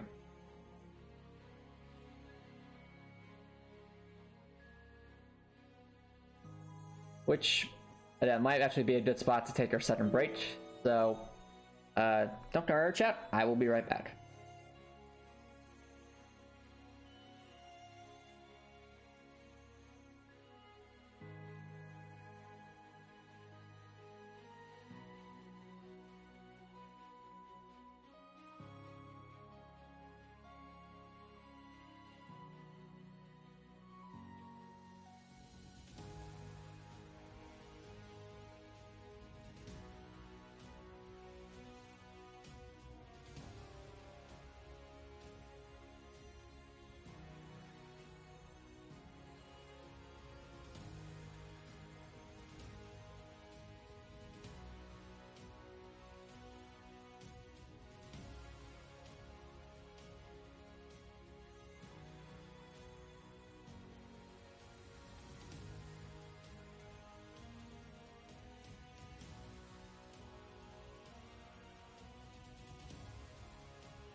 Alrighty, chat, welcome back.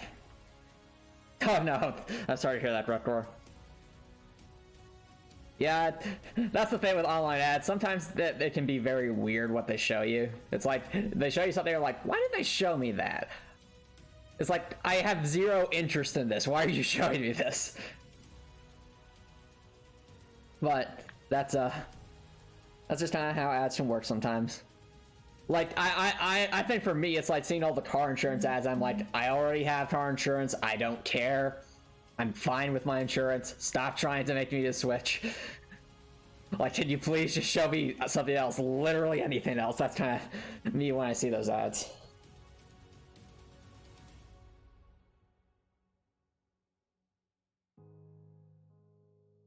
Fair enough, Rekor.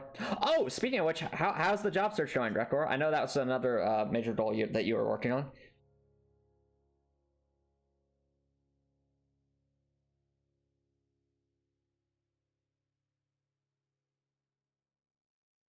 I'm sorry to hear that, Rekor. I guess what in particular had you been working on for that for the job search?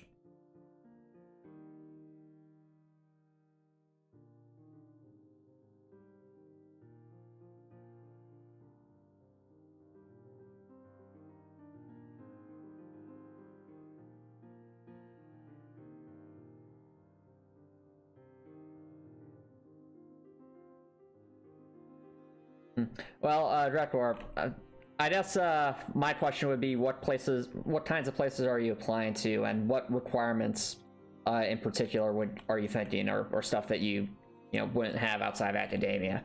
Are you thinking something along the lines of, oh, must have 5 years experience in a particular industry? Is that what you mean, or is it something else?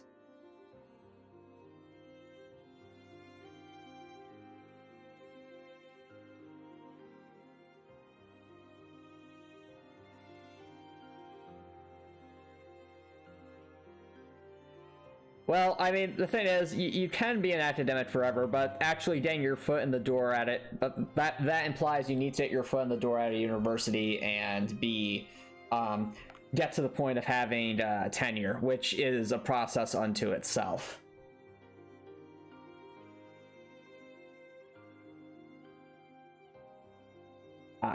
Well, the thing about that, Gregor, is with specific computing technologies, I guess it really depends. But you also have to look at the job application and say, is it saying like this is a preferred skill set or this is a requirement?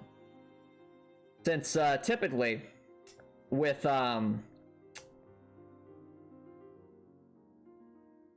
especially in the programming field, the expectation is that someone with computational knowledge should be able to learn things pretty quickly. So, I mean, with computing technologies, that might be its own unique thing. Perhaps they have a specific need, but it was just like saying you need to know a particular programming language. Yeah, exactly. But it's just a particular programming language. You're knowledgeable enough to learn it. I would assume you have you earned a degree in that particular field, and part of the prerequisites of that field is being able to learn a language quickly, or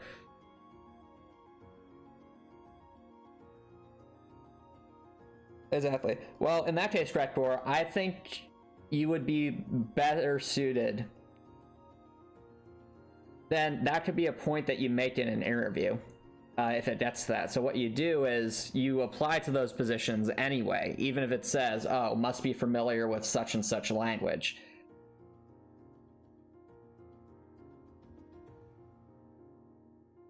But the other thing is, Rector, again, you don't want to shoot yourself in the foot, so to speak, by not applying to a place that you might be qualified for. So that's one thing. And the other thing is, if you're finding that there are a lot of jobs that end up requiring like that one, like one particular programming language as like a recurring theme, well, okay then. What you do in that case is you start self-learning that thing. So that way you can legitimately say on your resume, hey, I actually do know this programming language. I've used it for such and such. So that you can have that be a thing. But I guarantee you there are jobs out there that if you depends what field you're searching in. But for like a computer science degree, there's so much you can do with that. Like there really is.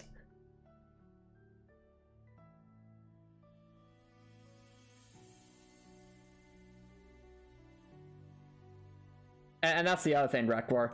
Another thing that can happen is sometimes employers will actually they'll put out applications, but they'll actually ask for more than what they really need, or they might be willing to give you some buffer time to learn something.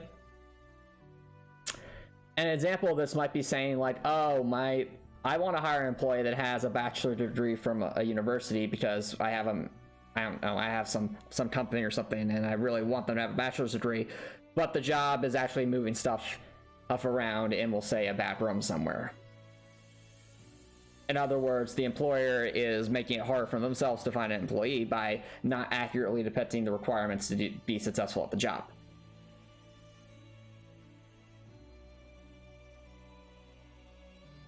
But regardless, my point still stands: is if there is, if there's a job that interests you, but you feel like you're missing like maybe one or two things that aren't like hard requirements. Like a hard requirement is like you need a degree for a particular field. Okay, you should have that degree at least. But it's saying something like you should be familiar with such and such a language, and you have a high education in like computer science, at least, throw your hat in the ring. See what it gets you. Because sometimes, sometimes companies like that might be having a hard time finding a employee that fits that particular criteria, but then I end up with applicants that don't know the language right off the bat, but they can work with that because they know that they're smart and they can. Yeah, exactly. That's like I was saying last stream, where you miss 100% of the shots you don't take. And a lot of applications, it depends on the place, but a lot of applications take less than 10 minutes to fill out. So it's not a major setback if you spend 5 to 10 minutes to send in an application and like what you're saying there, if it doesn't pan out.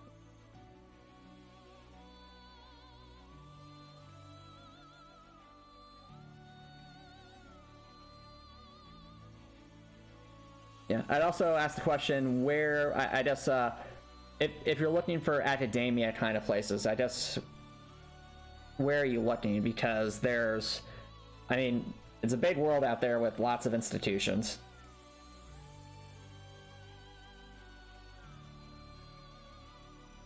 Drakor, you absolutely can have that level of discipline. It's more so trying to figure out where to apply and things like that. Hey, Crispy Chicky, thank you so much for dropping by. How's it going? That's no I'm looking at. All right, let me give you a brief explanation. So these are level outlines.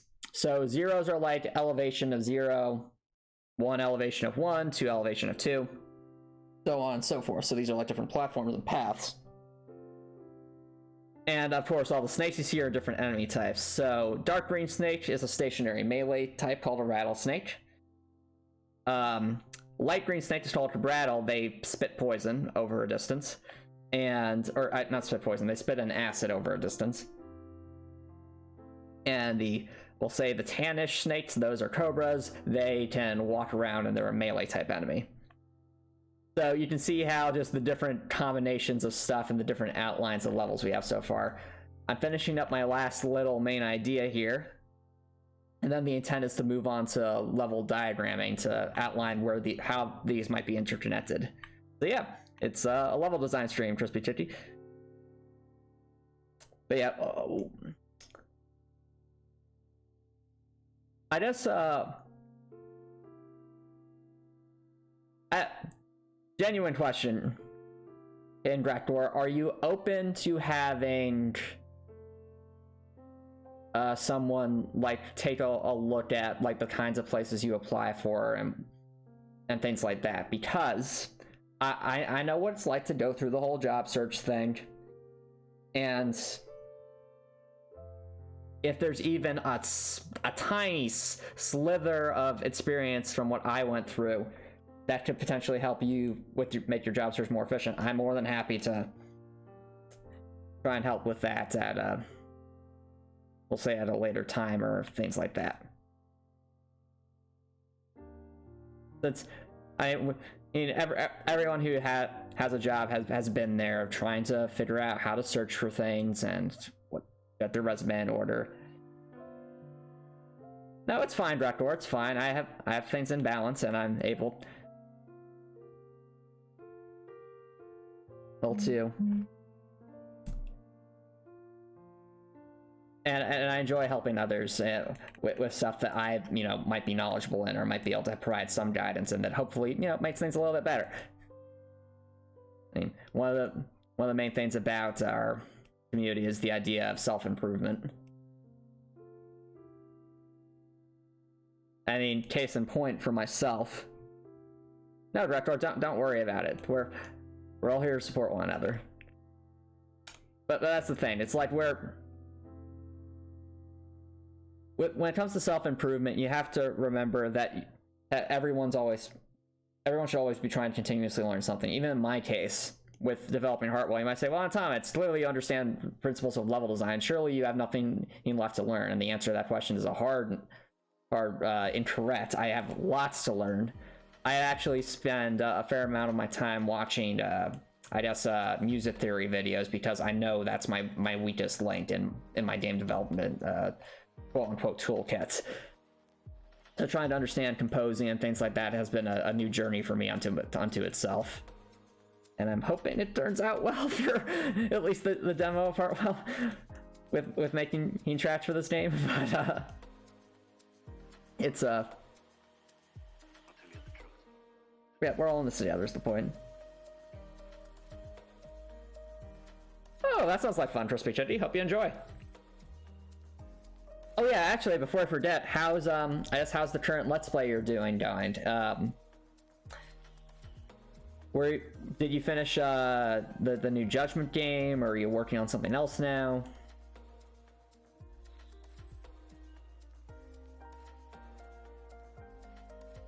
Do we need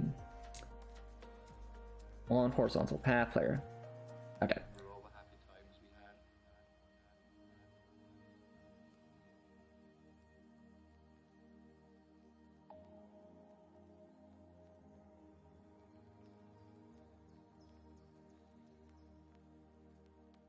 We're very much alike.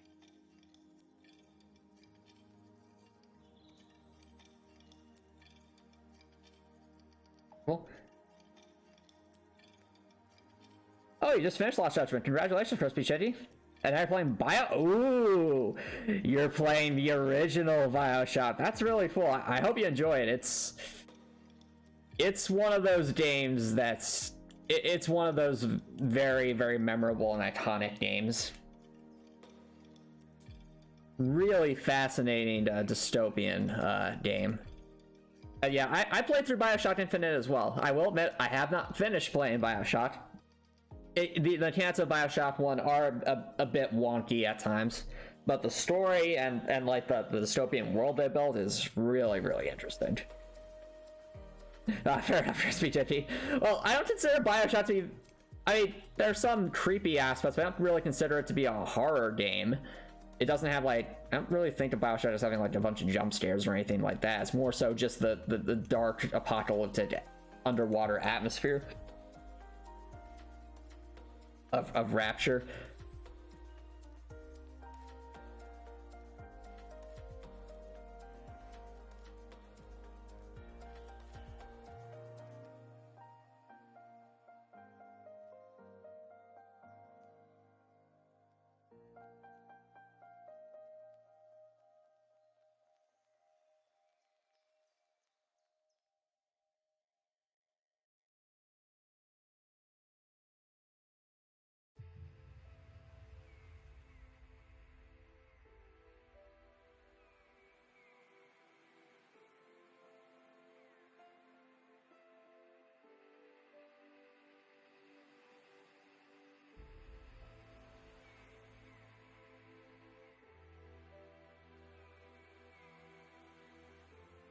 All right, I think this will do for the base concept.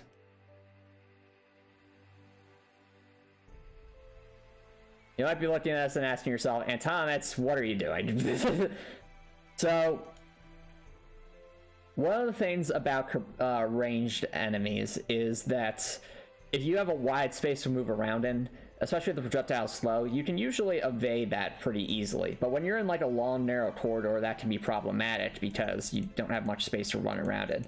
Now, of course, just having a hallway, a straight hallway with no nooks and crannies to evade for, we'll say, a rattle shooting at the player, that's not much fun because it's there really isn't much skill to that. You're just kind of either forcing a hit or really, really careful timing of evasions. But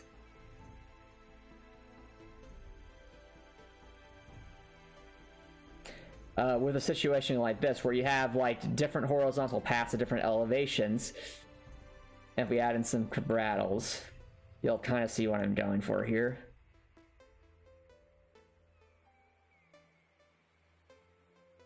Thing like that.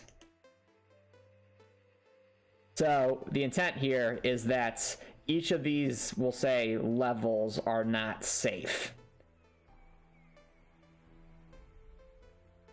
But if the player is able to carefully navigate between these different elevations, they can quite easily avoid the cabrattle's attacks.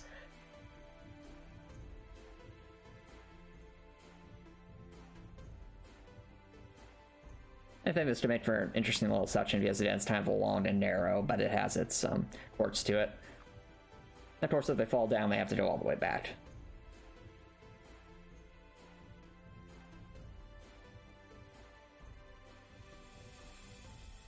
Now we just need to add a little section to for them to even be here. So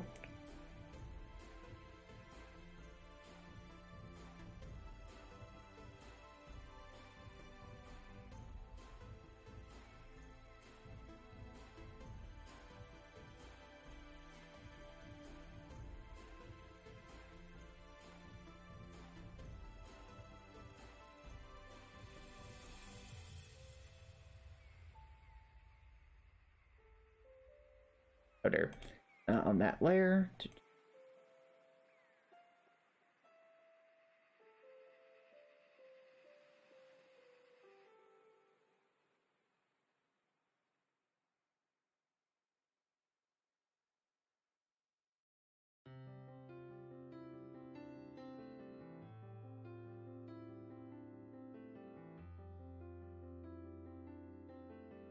They definitely want the player to kind of start more in the middle, so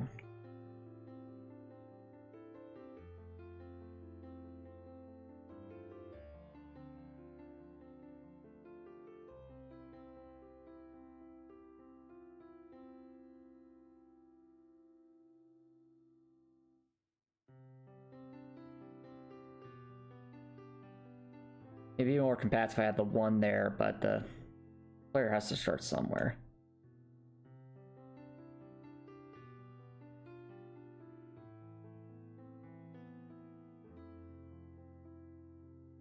I think the intent is going to be for the player to make a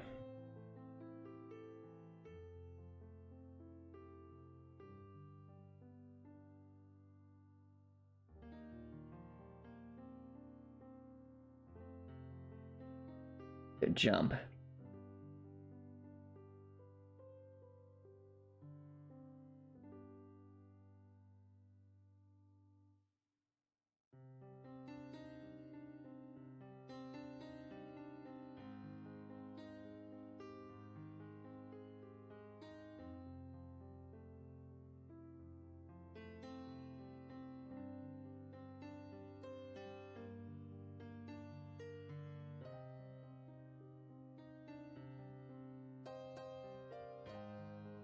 There we go.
Okay.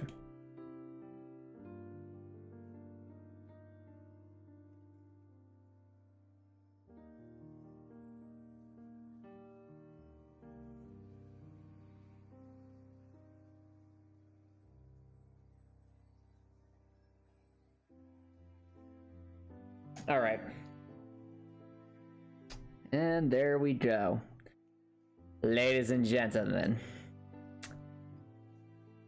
we have the kind of idea I was going for here. So, and the intent is to make use of playing with the idea of the Cabrattles, evading a Cabrattle attack, and we'll say a horizontal path, but that horizontal path can escalate between different elevations.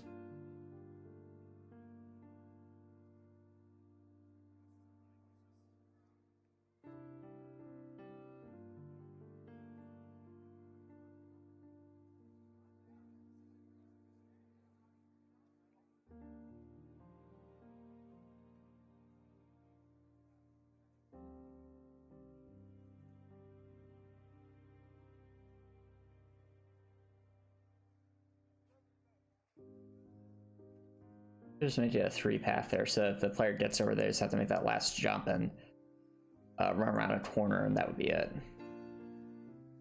Probably makes more sense. Yeah.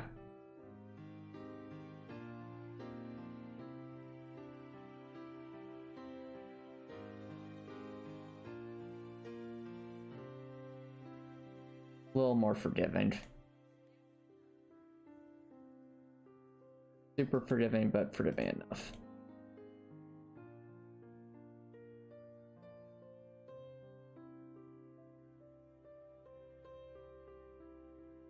There we go.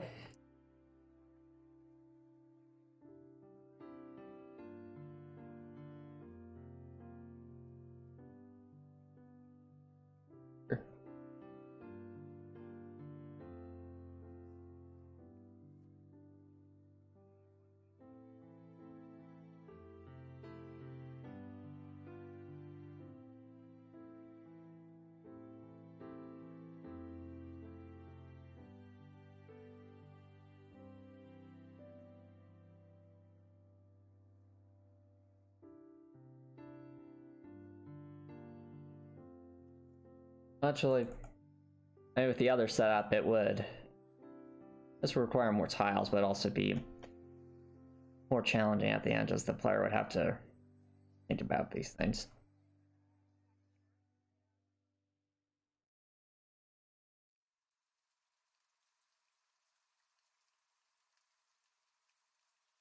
I don't know why this would be up here. Oh, actually, no, that's up there for reasons.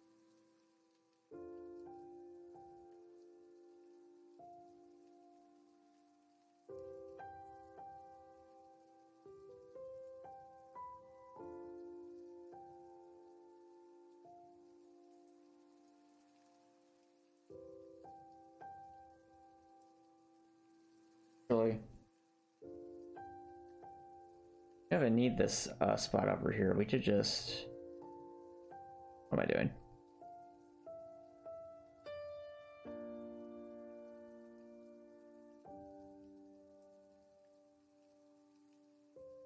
Have the exit be over that way.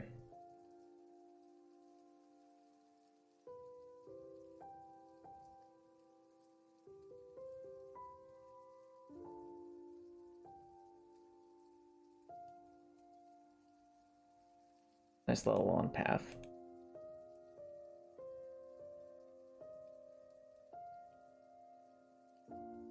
There we go. Rectangular space. Lots of shenanigans to be had.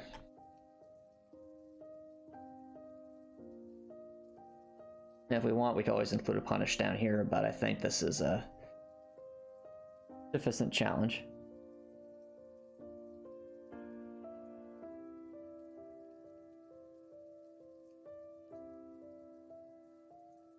At least a sort of an intermediate phase for the Cabrattles. All right.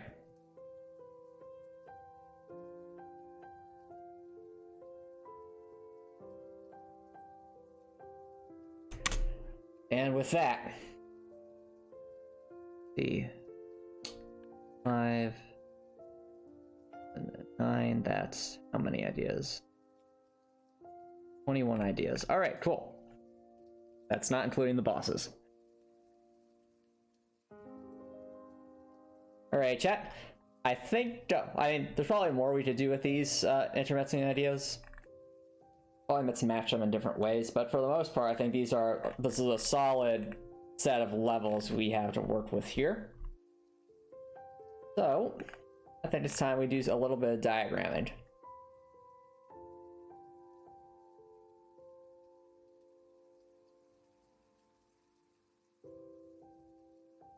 That's for how diagramming will work.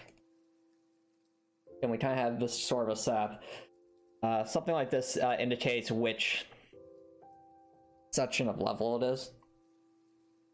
So in this case, you know, it's how we have like an A for rattlesnakes or the main enemy beast, cobras, and so on and so forth. So that's how these correspond. So in this particular case, we have an A1 to represent that one that's rattlesnake.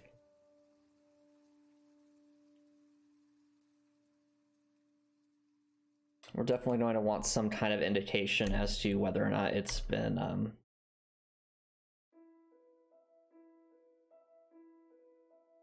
add to the diagram. I think we'll go with $.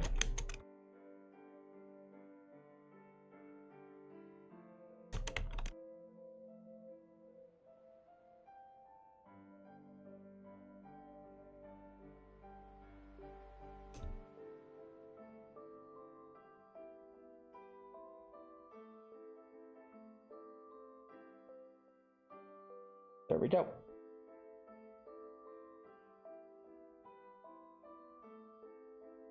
Yep. So in terms of how we want to lay some of these out, I'm remembering that the introductory to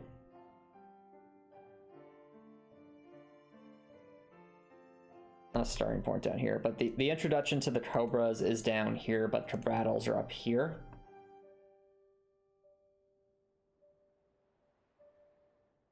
With that in mind, so that'd just be that spots.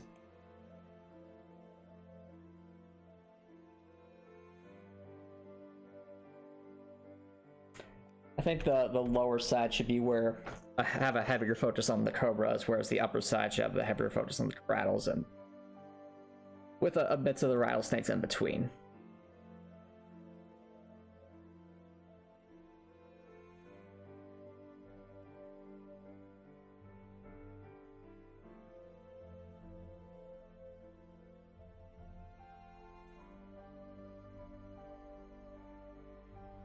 You also need something to represent like a transition door.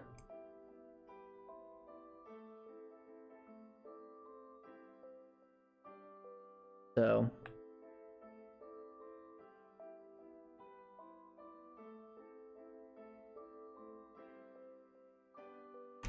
downstairs.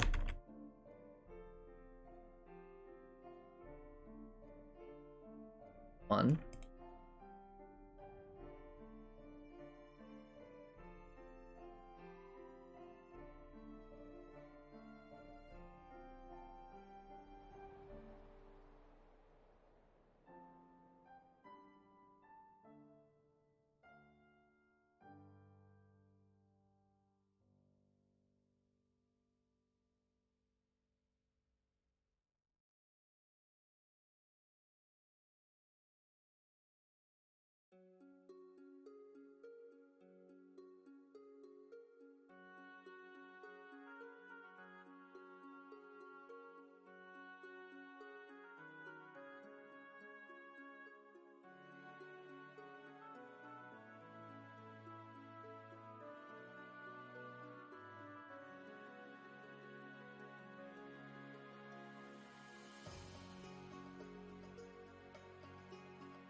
So downstairs connect to upstairs and so on and so forth.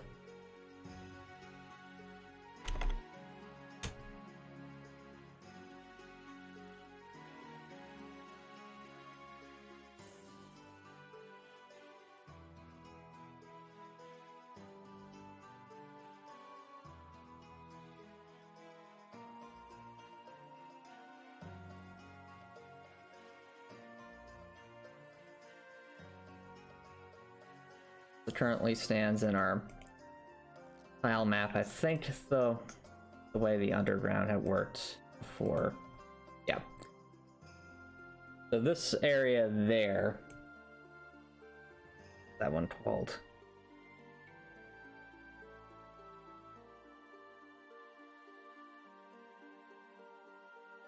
Okay, so that's actually B2. Okay.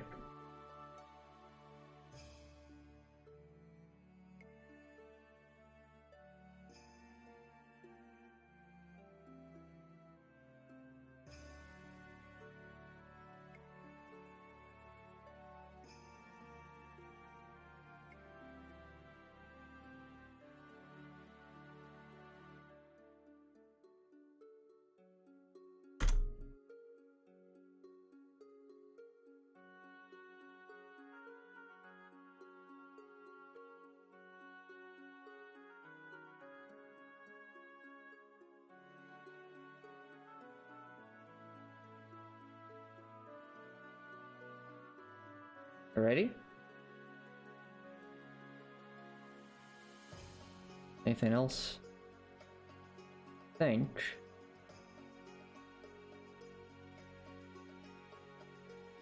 Got a lever door there. All right.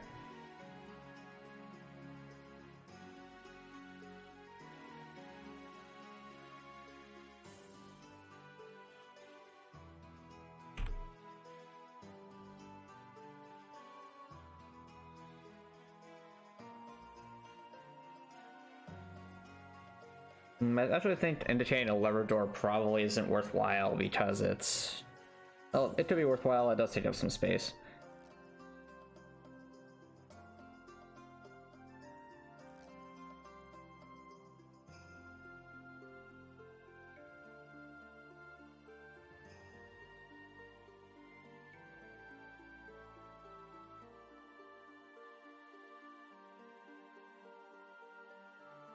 So.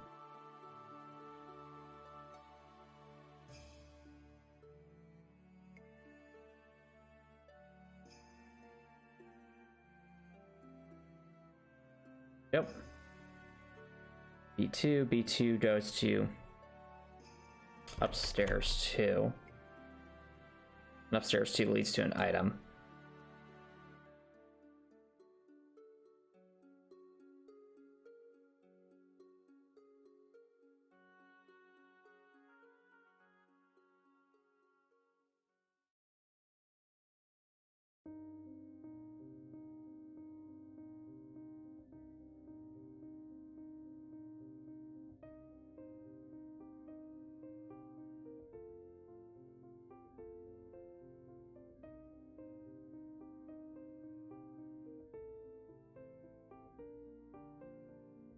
I actually need to start reducing the font size here.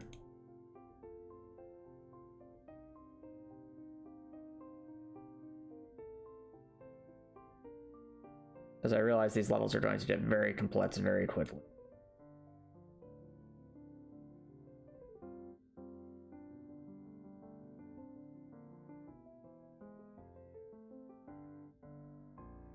So the smaller these are, the better probably. We shall make it work.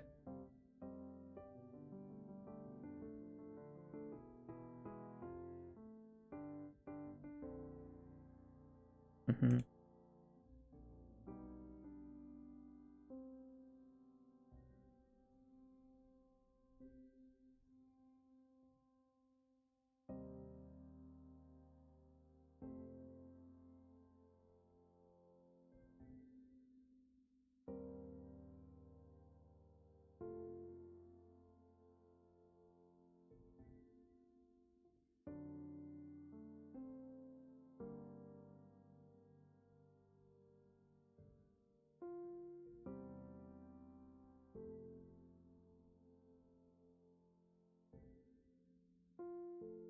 Yep. That. Downstairs 1. I want to zoom in a bit, so you...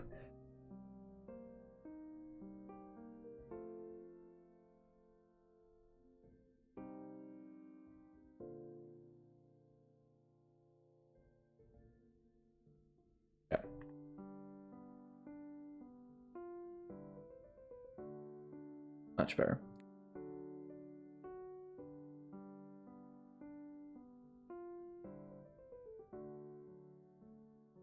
Downstairs 2 right there. That leads to item.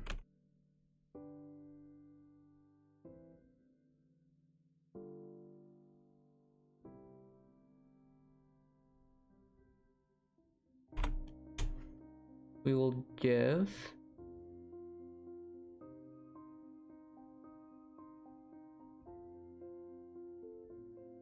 these items are generally considered a good thing. Go cyan.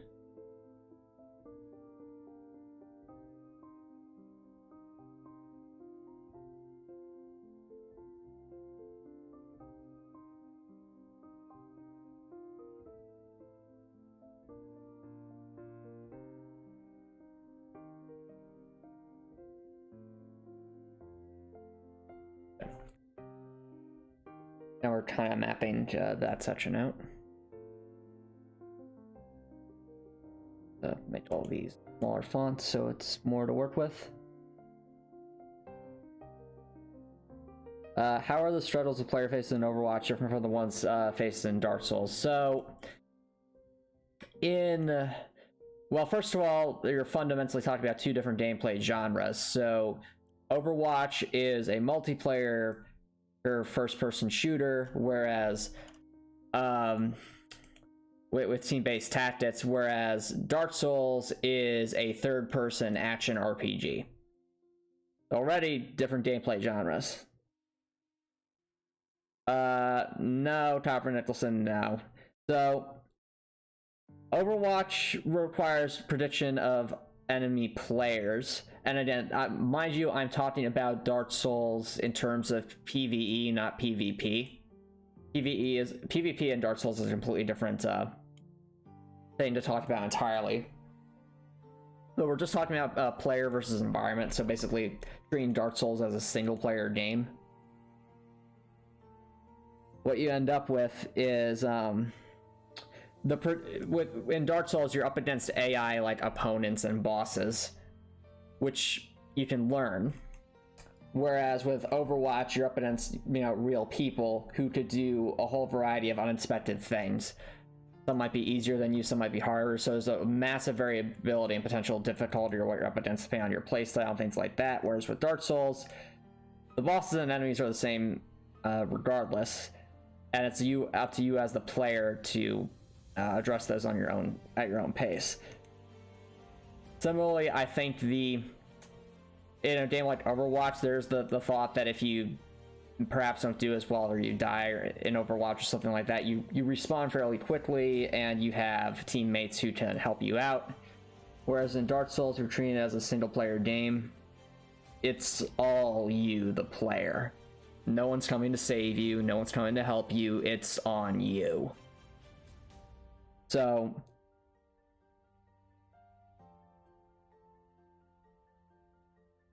and then there's the fact to consider that with Overwatch, whatever character you pick, they only have what they have. But in Dark Souls, there's a whole bunch of different items and armors you can select to basically build your own character from the ground up as you explore. So to that I say, Copper Nicholson, your argument doesn't hold very much weight. They're very different games.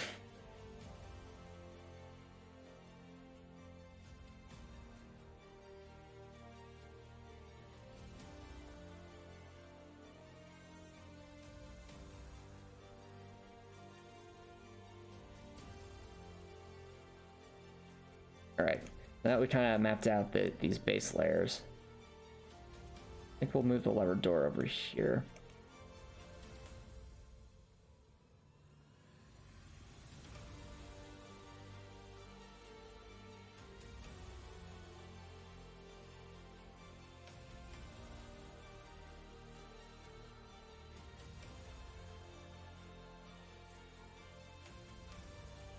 Okay.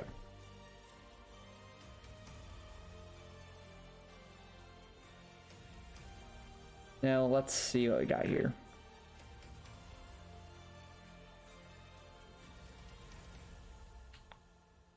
Okay.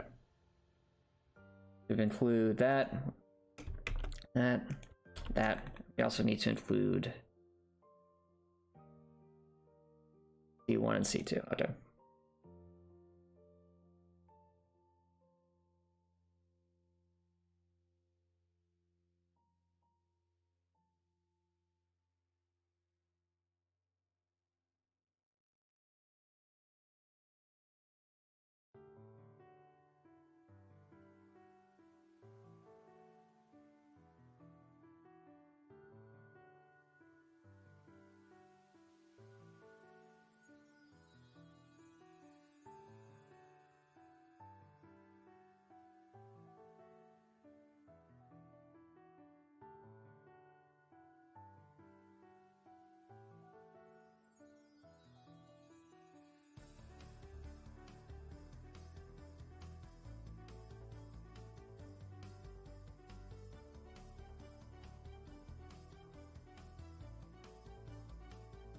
Okay.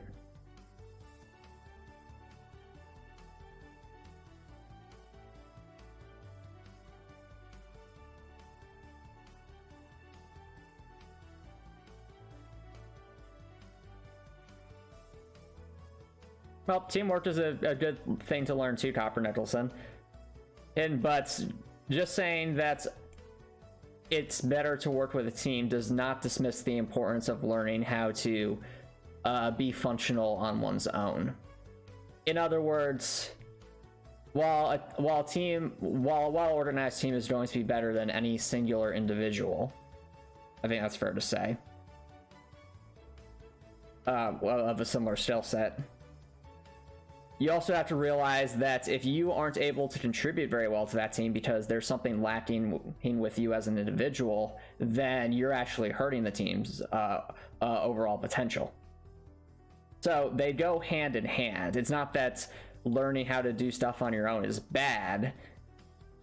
Being self-sufficient is a good thing to learn, and is the foundation for being able to be a better team player.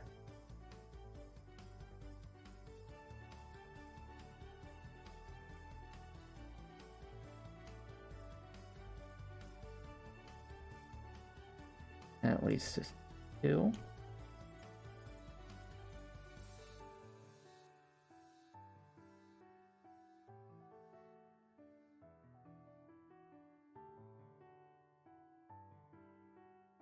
Right, so there's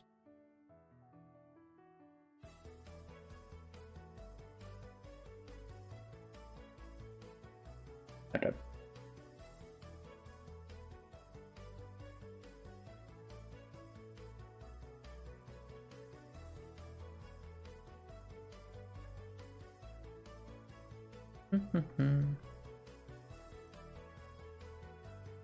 Haven't done much with that yet, but I think the door could have some usefulness.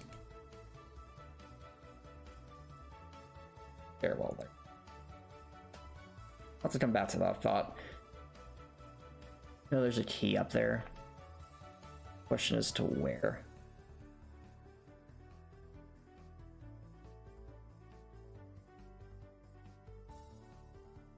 Right. Well, Copper Nettleson, a 1v1 match in a multiplayer in a single player. Sorry, a 1 versus 1 match in a multiplayer game is not going to teach you the same lessons as playing through single player in Dark Souls. Fundamentally different things are being taught there.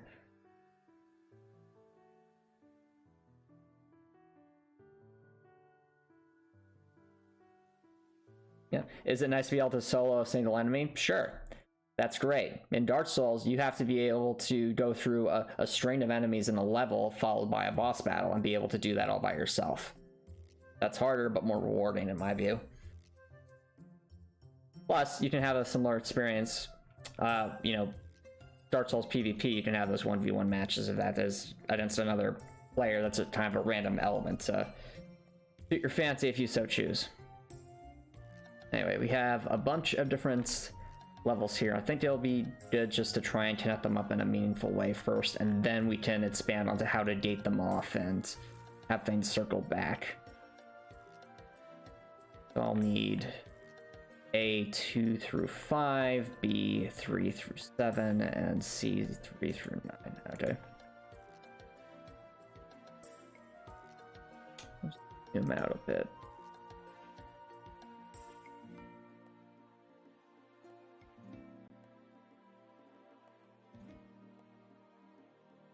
Here.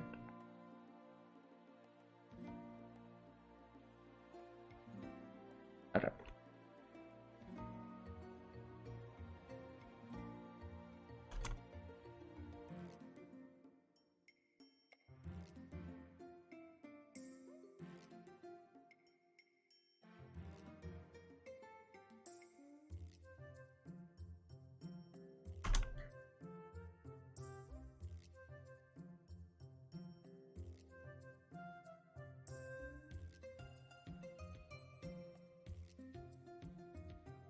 Careful there. Well, depends on the circumstances, Copper Nicholson.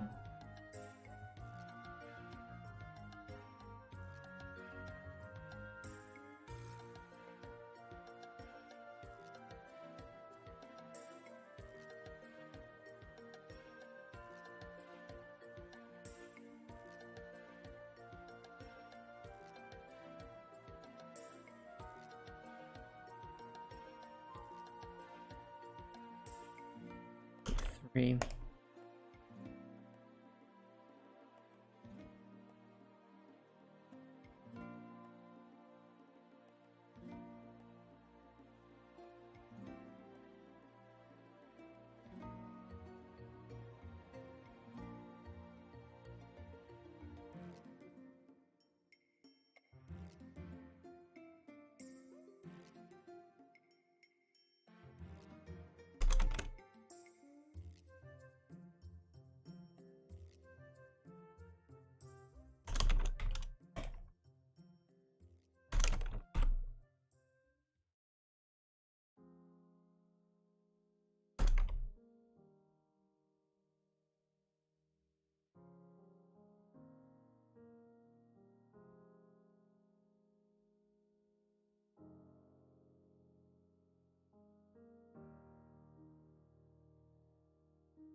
How is finding a bunch of weak NPCs and a big boss so special? It's a standard level design principle for any sort of dungeon in base game. Lots of games have done it and made it meaningful, Copper Nicholson. I don't see what your question is there. It's a challenge to overcome, a set of variables and obstacles that you have to attack and act in some particular order, or sorry, address in some particular order. It's having the ability to think ahead and think about the long-term things of what you need to do to accomplish that end goal. In other words, you can't simply focus on defeating a boss if you don't consider the level or area you have to run through or get through in order to reach said boss.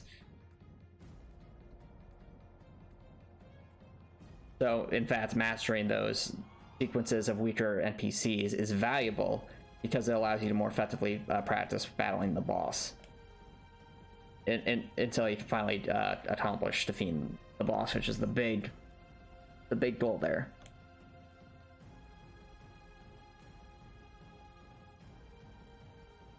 Okay.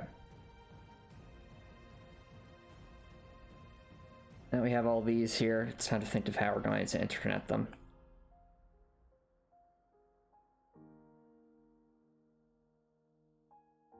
I think in terms of difficulty,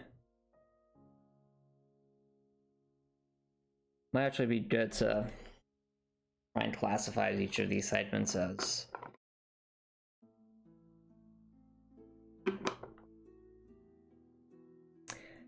either easy, intermediate, hard, things like that.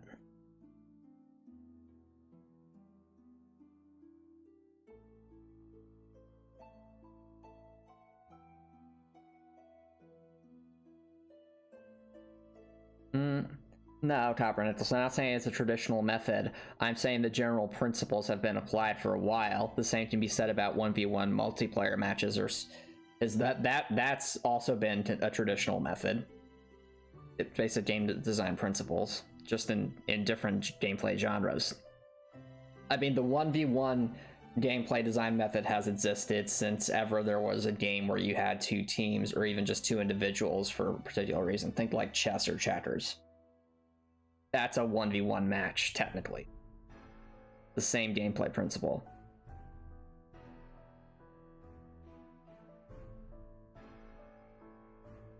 But that's my question to you, Copper Nicholson, is what are you trying to argue here? What's your end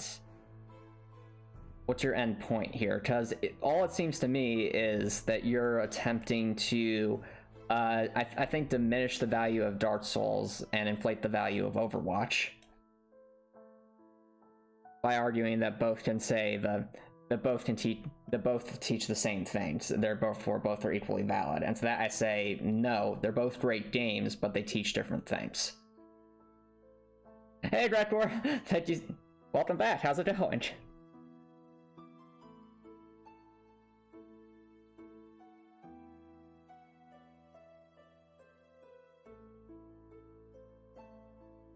So I'm thinking before I start interjecting these, because right now I'm just kind of going in blind, I need some way to differentiate how easy or hard these segments are.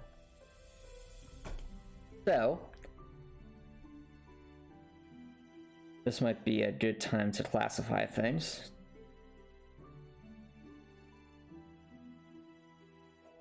I think what I can do is I can highlight different things depending on how difficult I think they are.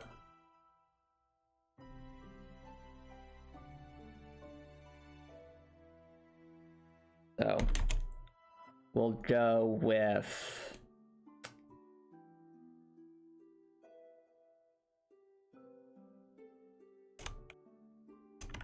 that'll be easy.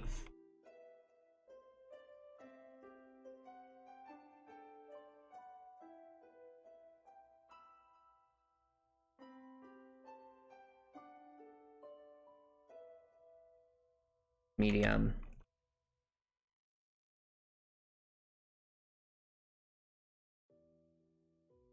And of course,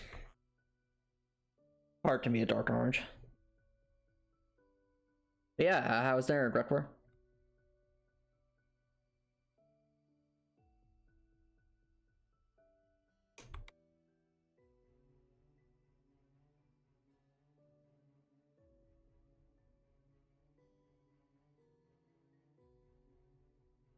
All right. Well, Coprin, I was just saying that you said the food is good. I was asking how's your food. That's all. Okay, that actually makes it hard to read.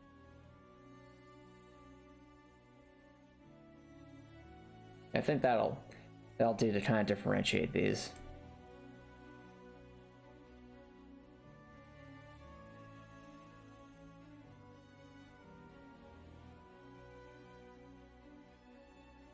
What we do is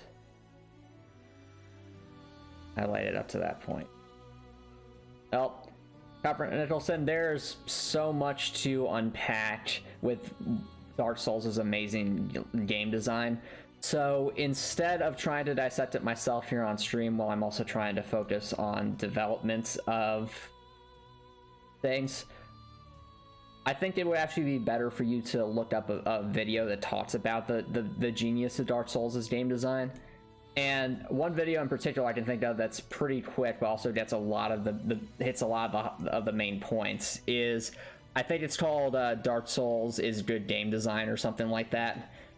And I'm trying to remember, it has like a nice light blue tile screen and it explains some of the game design principles that Dark Souls follows. But that would probably be an excellent video for you to work at, Copper Nicholson, as to why Dark Souls is so special. I mean, Grekor, if you know which video I'm talking about, please feel free to, DM it to Copper Nicholson. I think that video would help him understand it a bit better. Okay, so I still consider this one pretty easy. Rattlesnake's at the bottom of...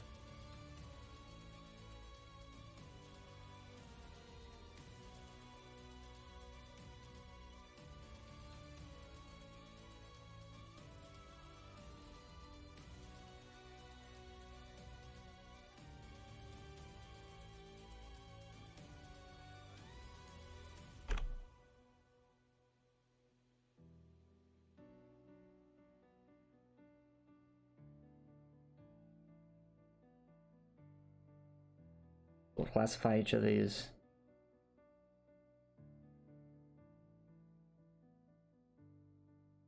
Oh, that sounds delicious, Rector. You're making me hungry, gosh darn it. It's all good.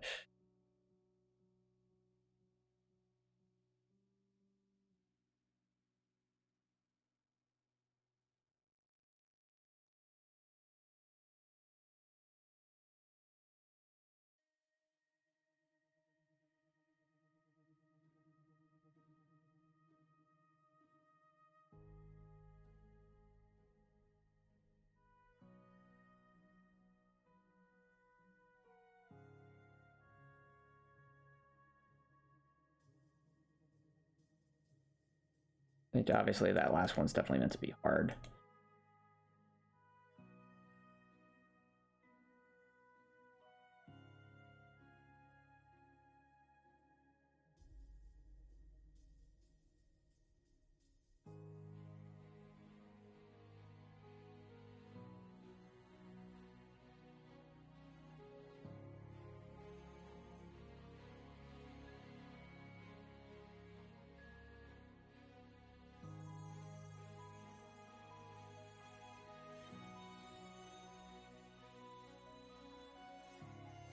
Kind of easy.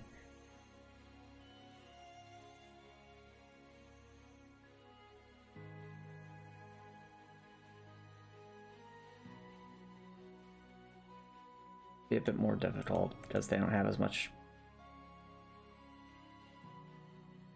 to work with.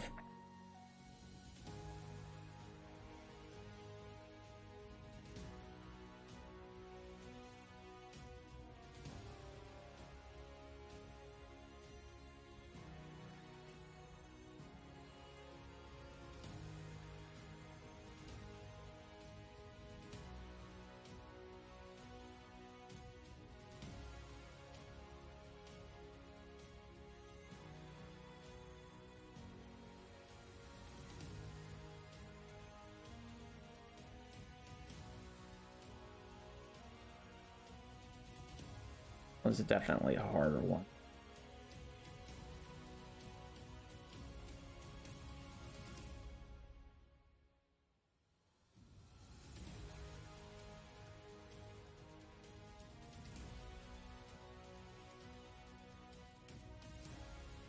Well, it's good to have dinner with family, I think.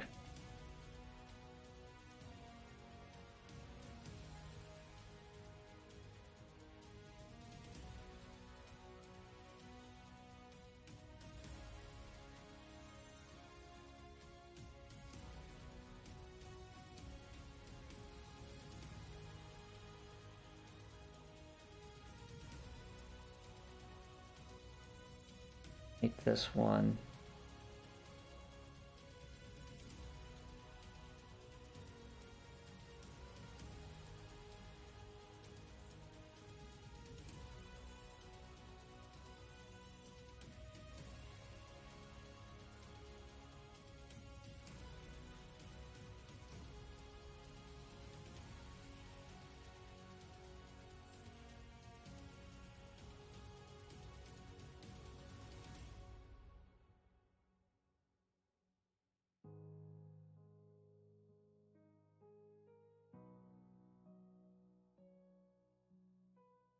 Okay.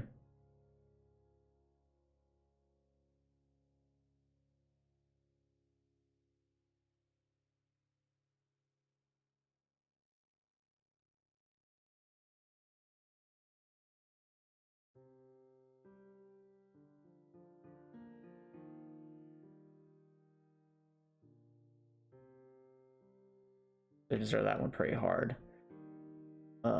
This one definitely hard. It's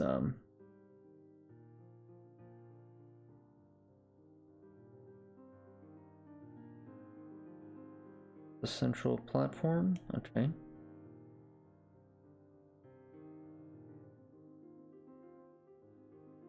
More of a meat.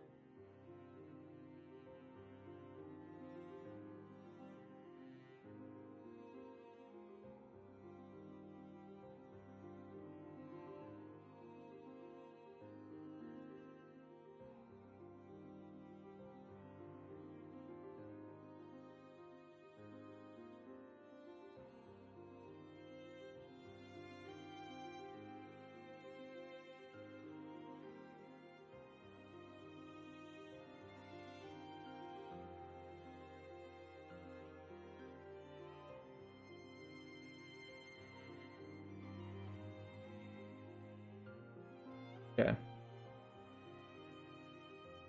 Alright, I think we've categorized these in a semi-meaningful way.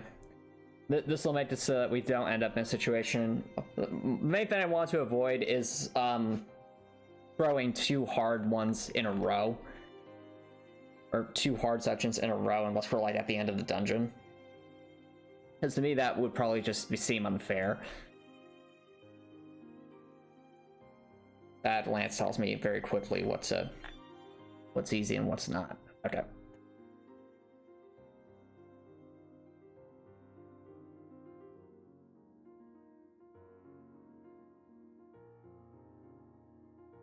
Actually, I hope if I could kind of see both of these, so...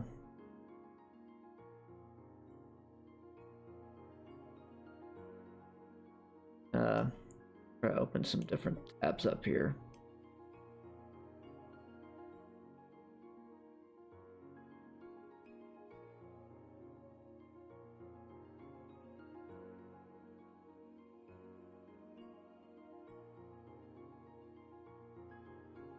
That's better. Okay.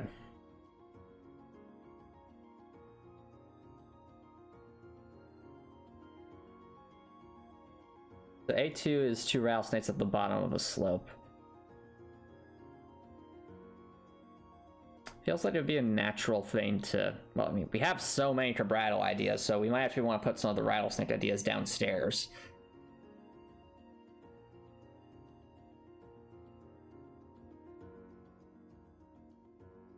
Yeah. Yeah, I think that's what we'll do.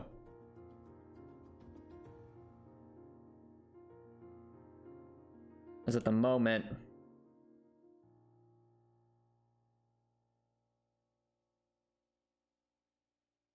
Or we could actually throw it kind of... We could just throw it after Ultra 1. Get a new section here. But no, Ultra 1 is just... You got your feet wet, now you're good to go. Let's throw A2 downstairs.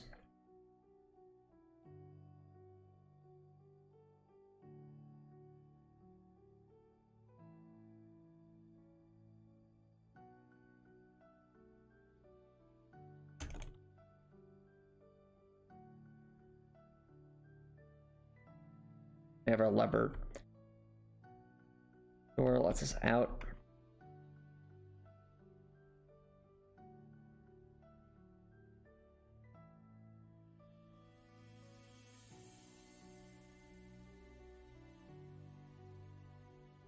Okay. Well, Copper Nicholson, there's a lot to understand about Dark Souls, but the intention is for the player to learn that as they play, not that you have to know this stuff before you start playing Dark Souls. Because that's kind of a misconception about Dark Souls. The thought that, oh, it's such a hard game, there's clearly, I need to, play other hard games before I try it. No, it's actually quite the opposite. Dark Souls is designed with the intent to...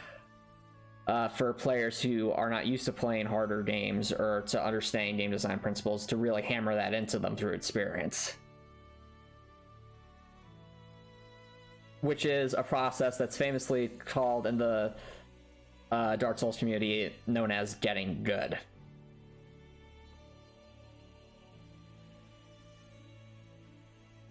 Now I think about it. If we had we could have A2 kind of act as a gatekeeper to B2. B2 isn't like the hardest of runs. So the team after A2 would kind of feel like a challenge room unto itself, so we might have to redesign that section. But that's okay. But that is more of a... Yeah, because that would feel natural. It's building up to that.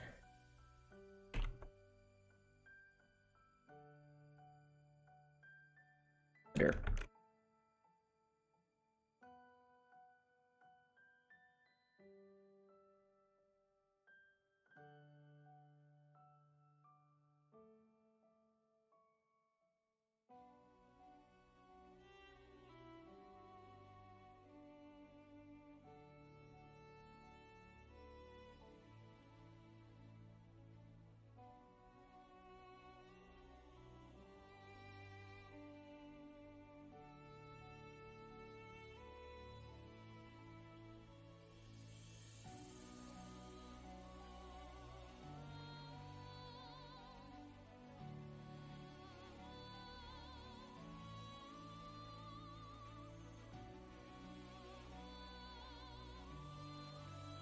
There we go.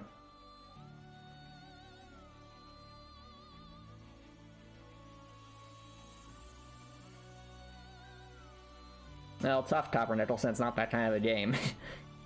I guess the simpler aspect of Dark Souls is just getting into the basics of the gameplay, but the more complex aspect is understanding all the depth to it. Like with A2, we can have kind of branching out protection, so...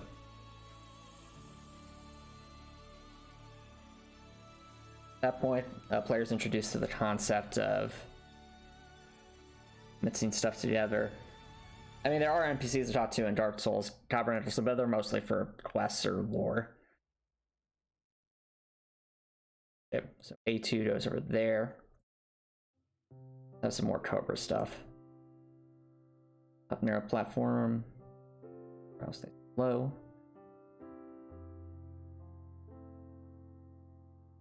Okay.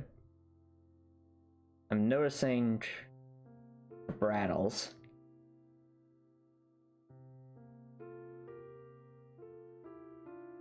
Might want to actually introduce the player to a Cabrattle there. Like one of the easier Cabrattle ones.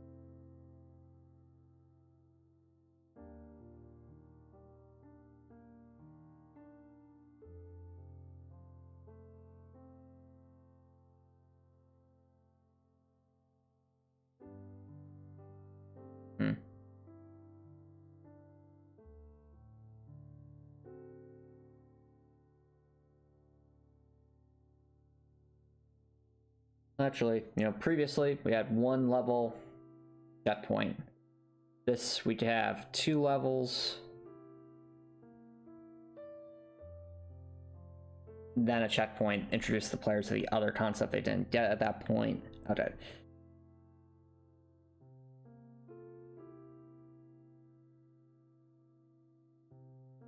So here's where we can use the Cobra one. So B3.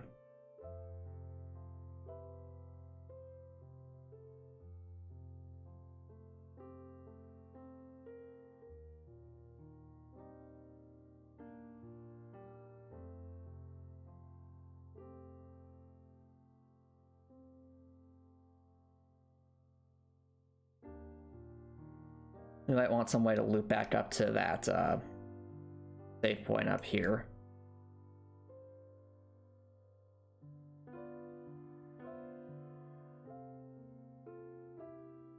One upstairs 3.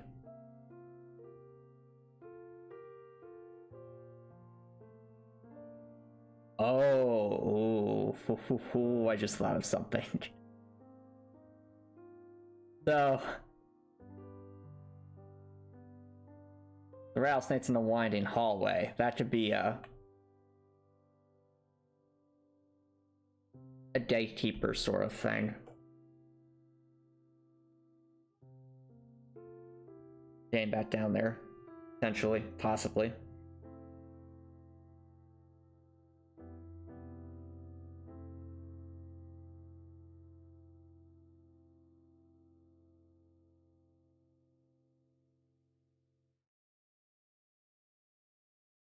All right. That's for quest line and lore, Copper Nicholson. Nothing more.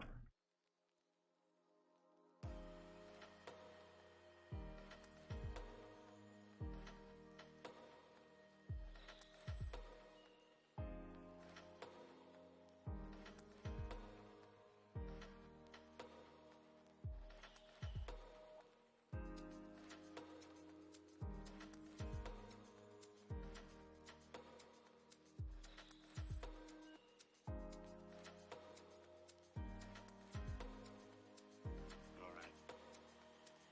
I'll tell you the truth.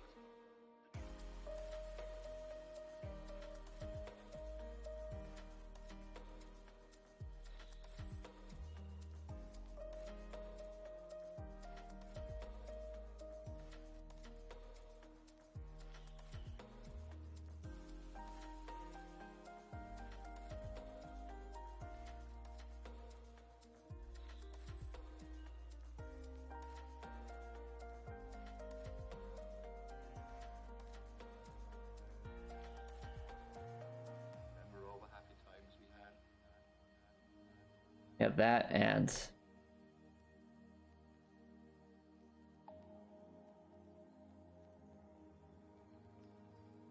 I don't want to make it too hard right out the gate, but I feel like having the rattlesnakes in a winding hallway could be a sort of a way to be a gatekeeper towards things.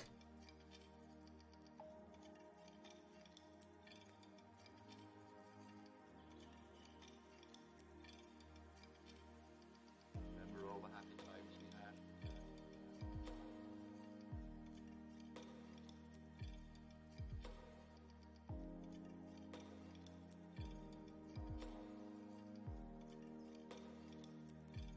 That's over here. Very much alike. We have A3.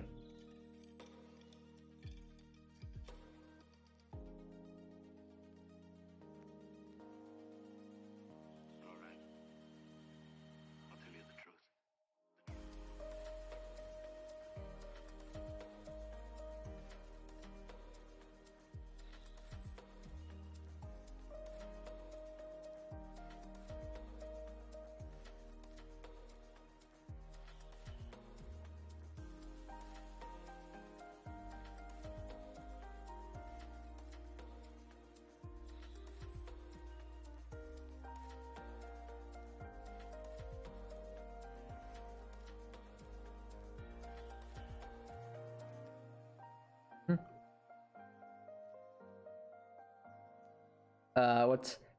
What's the least difficult gameplay element in what game? Dark Souls or Heartwell?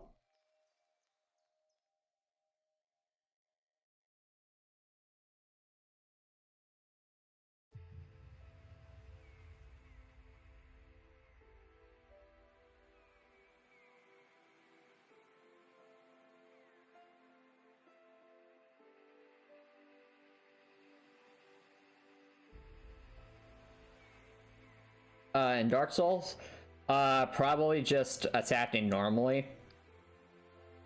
In Heartwell, well, the least difficult gameplay element, debatably, is making dialogue choices, since that doesn't involve, that just involves you, the player, making a decision. But then, and sometimes making a moralistic decision is a hard choice. So,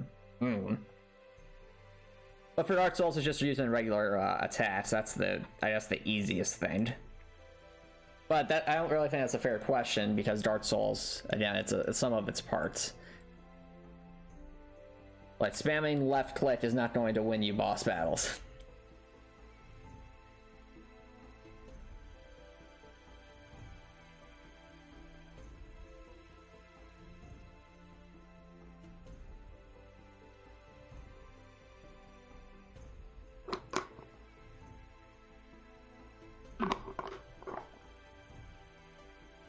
Actually, with A3, I could use that as sort of a gatekeeper-ish kind of thing. Or maybe a different downstairs section.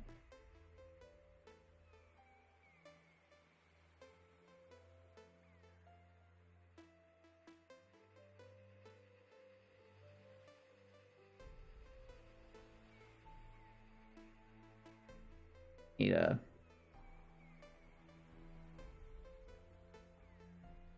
leopard door.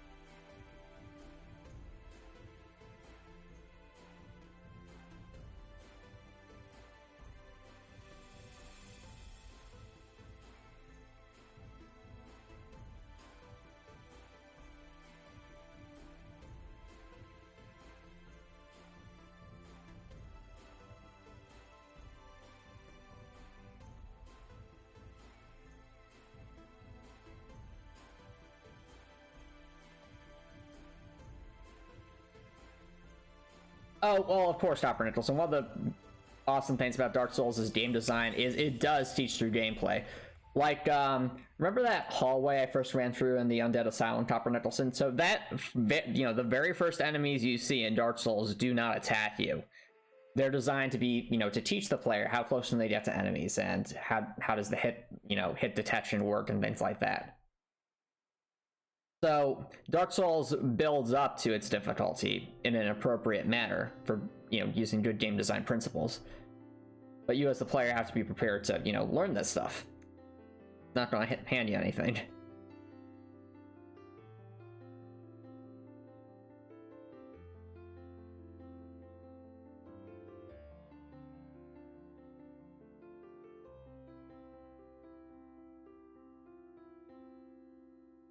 Yeah, but by having that there, that's a sort of a gatekeeper to get back down there in a quicker manner,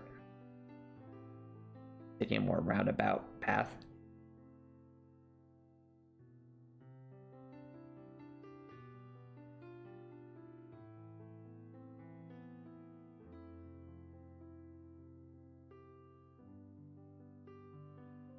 And back down here, we have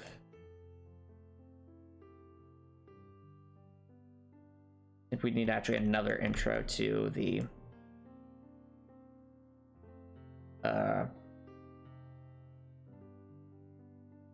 rattle.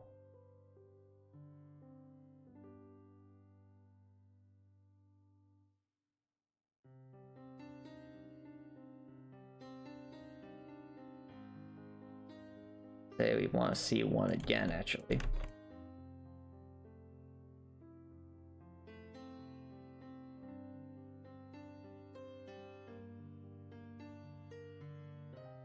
This way, no matter which direction the player decides to go at the start, they're still learning some things.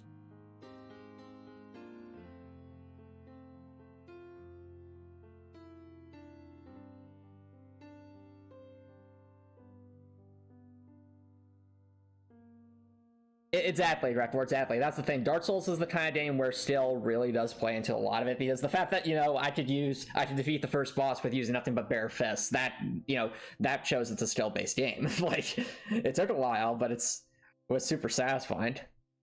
But yeah, that first boss is usually way, way, way easier than that, because you normally use just a normal weapon against it. Exactly, Rector, exactly.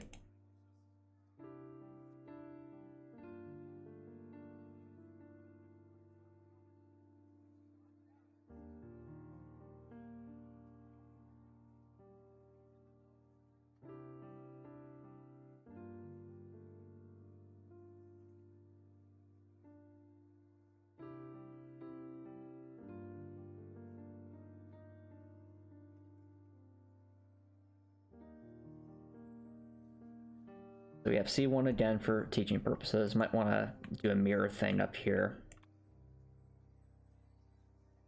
We'll definitely need a B1 up here just for the Cobra to be introduced.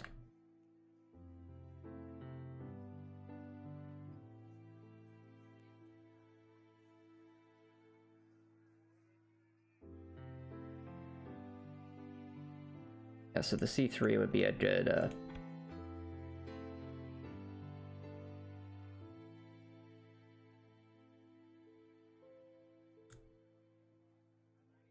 escalation. That's the term.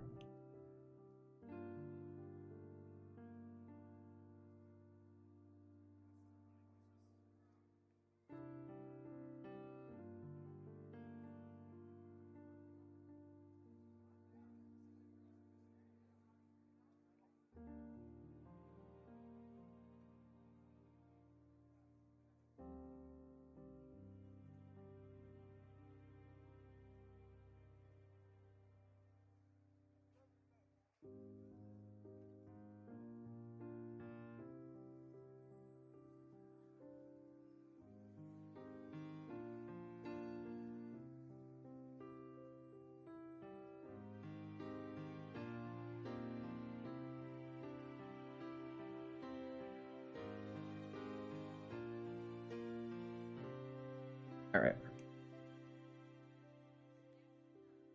I pulled retro. That's fun.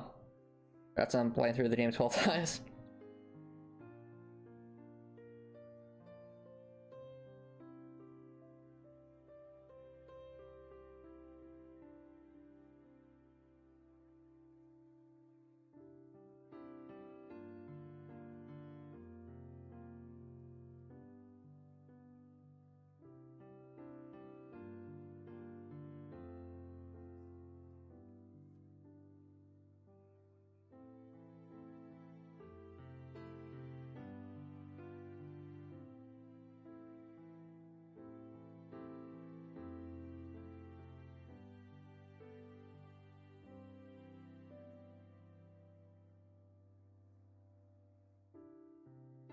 Okay.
Go this way.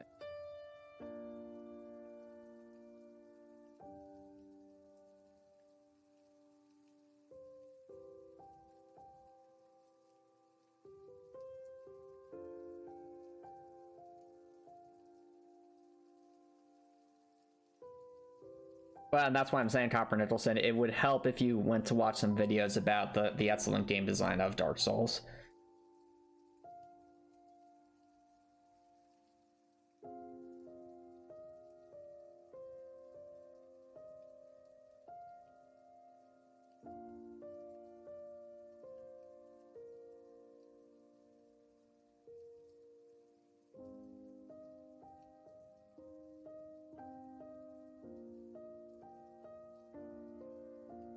That gets us T2, lock door 2, T3.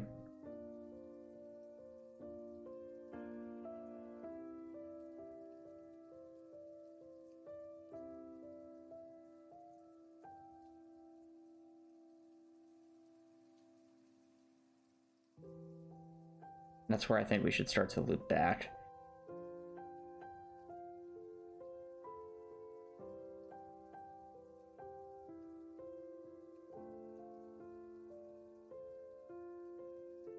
Platform. Okay.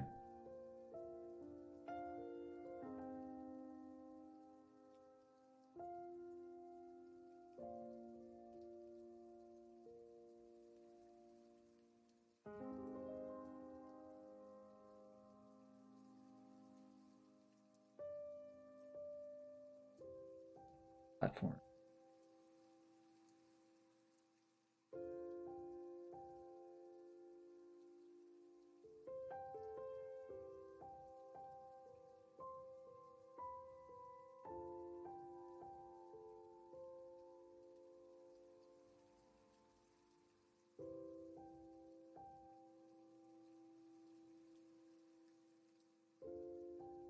Like we might actually need some stairs again.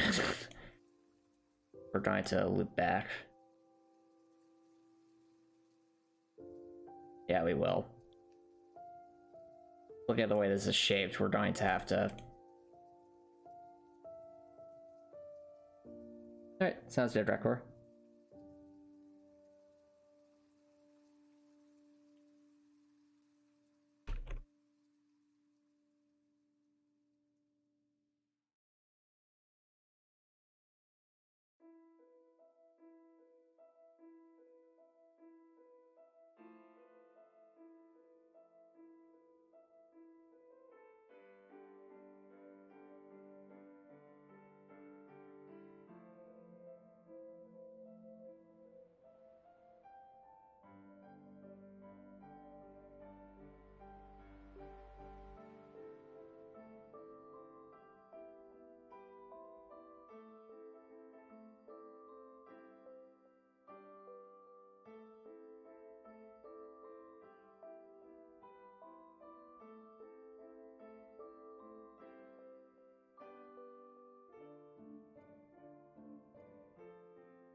There's 4.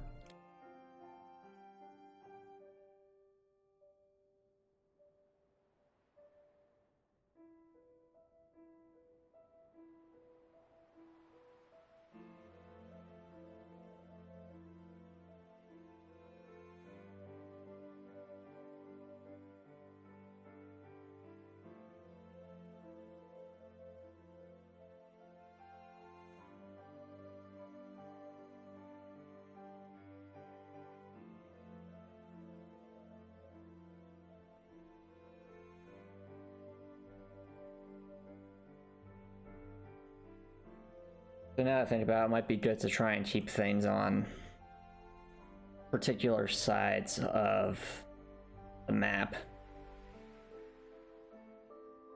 In our case, I know we have a bunch of potential doors we could work with on the left side, so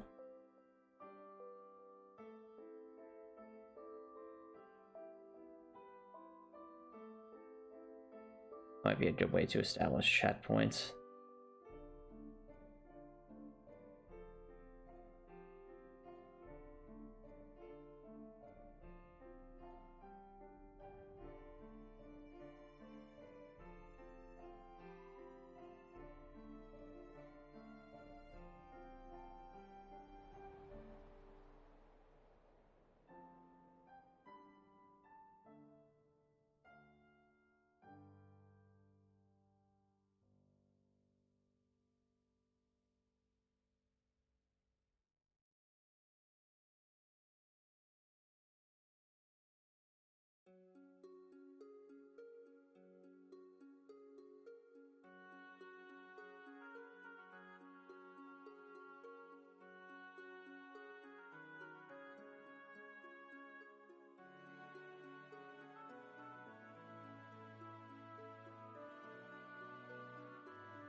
I'll have a door over here.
Eh.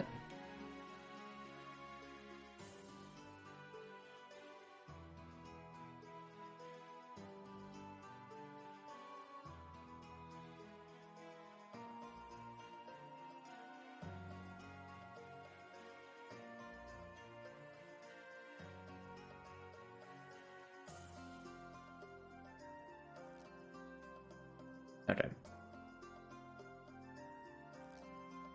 That's our checkpoint.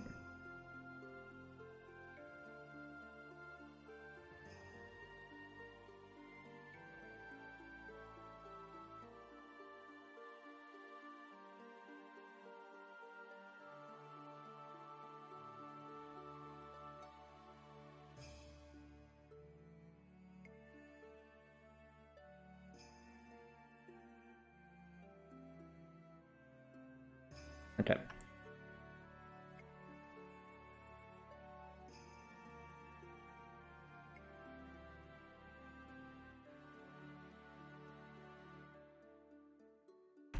C4 into C5.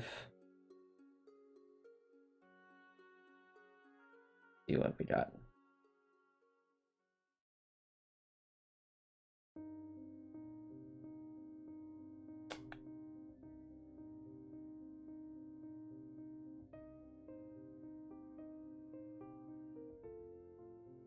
Those will be challenge areas, so we want more of these.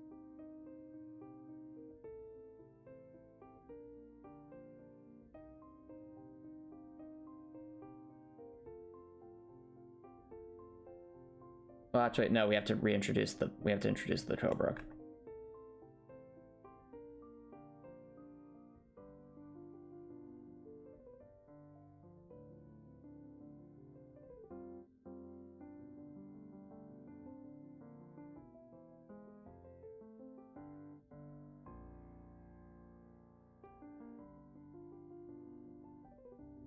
We'll have a B1 over here.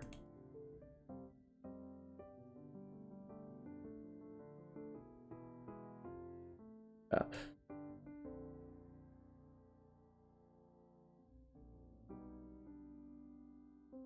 All right.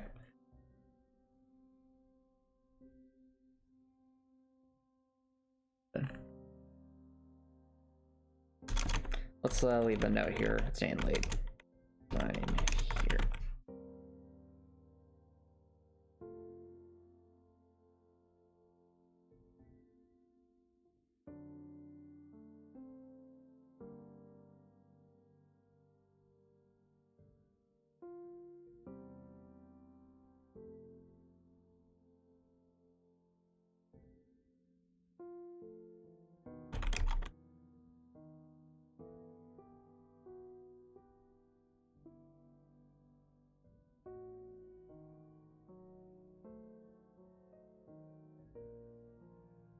All right, chat. Well, a bit later, so I'm going to get close to wrapping things up.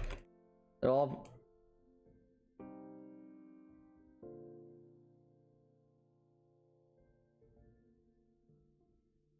Yeah, we'll be wrapping things up soon here. I'm just gonna leave some notes for myself to pick up where I left off here.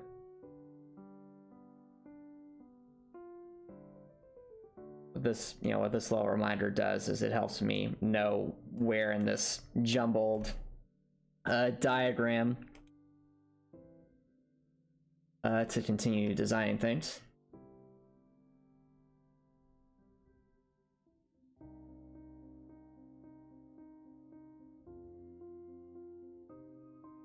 And yeah. So if we zoom out a bit, we can actually see what we accomplished. As you can see, chat, we started with just this little segment down here, and we expanded it a bit. There's still more to do. We still have a bunch of level ideas to go to string together. Yep, but I think this was a very productive level design stream. I mean, we got a lot of, a bunch more new areas for us to work with. And we started trying to outline how these are going to connect together. I mean, this might not look like much right now, but I'm really excited to see like all this finally starts to get connected together in a meaningful way. Because once the rough layout of this is done, then that's when I can figure out, okay, where do I want to throw in my items, at what points the boss battles don't come into play. So yeah, thank you all. I know I didn't chat as much this stream as I usually did, but that's because I was very, very much deep in thought about how to intertwine all these things. But I'm excited. I'm really excited to keep working on this at some point. So anyway, I'm probably start wrapping things up. Watching here on Twitch, feel free to stick around for a rate. But if you're watching this on YouTube and you liked what you saw, please consider subscribing on YouTube. It's free to subscribe on YouTube. You can always change your mind later, and it's a great way to show support. If you're watching on YouTube, I hope you have an awesome night.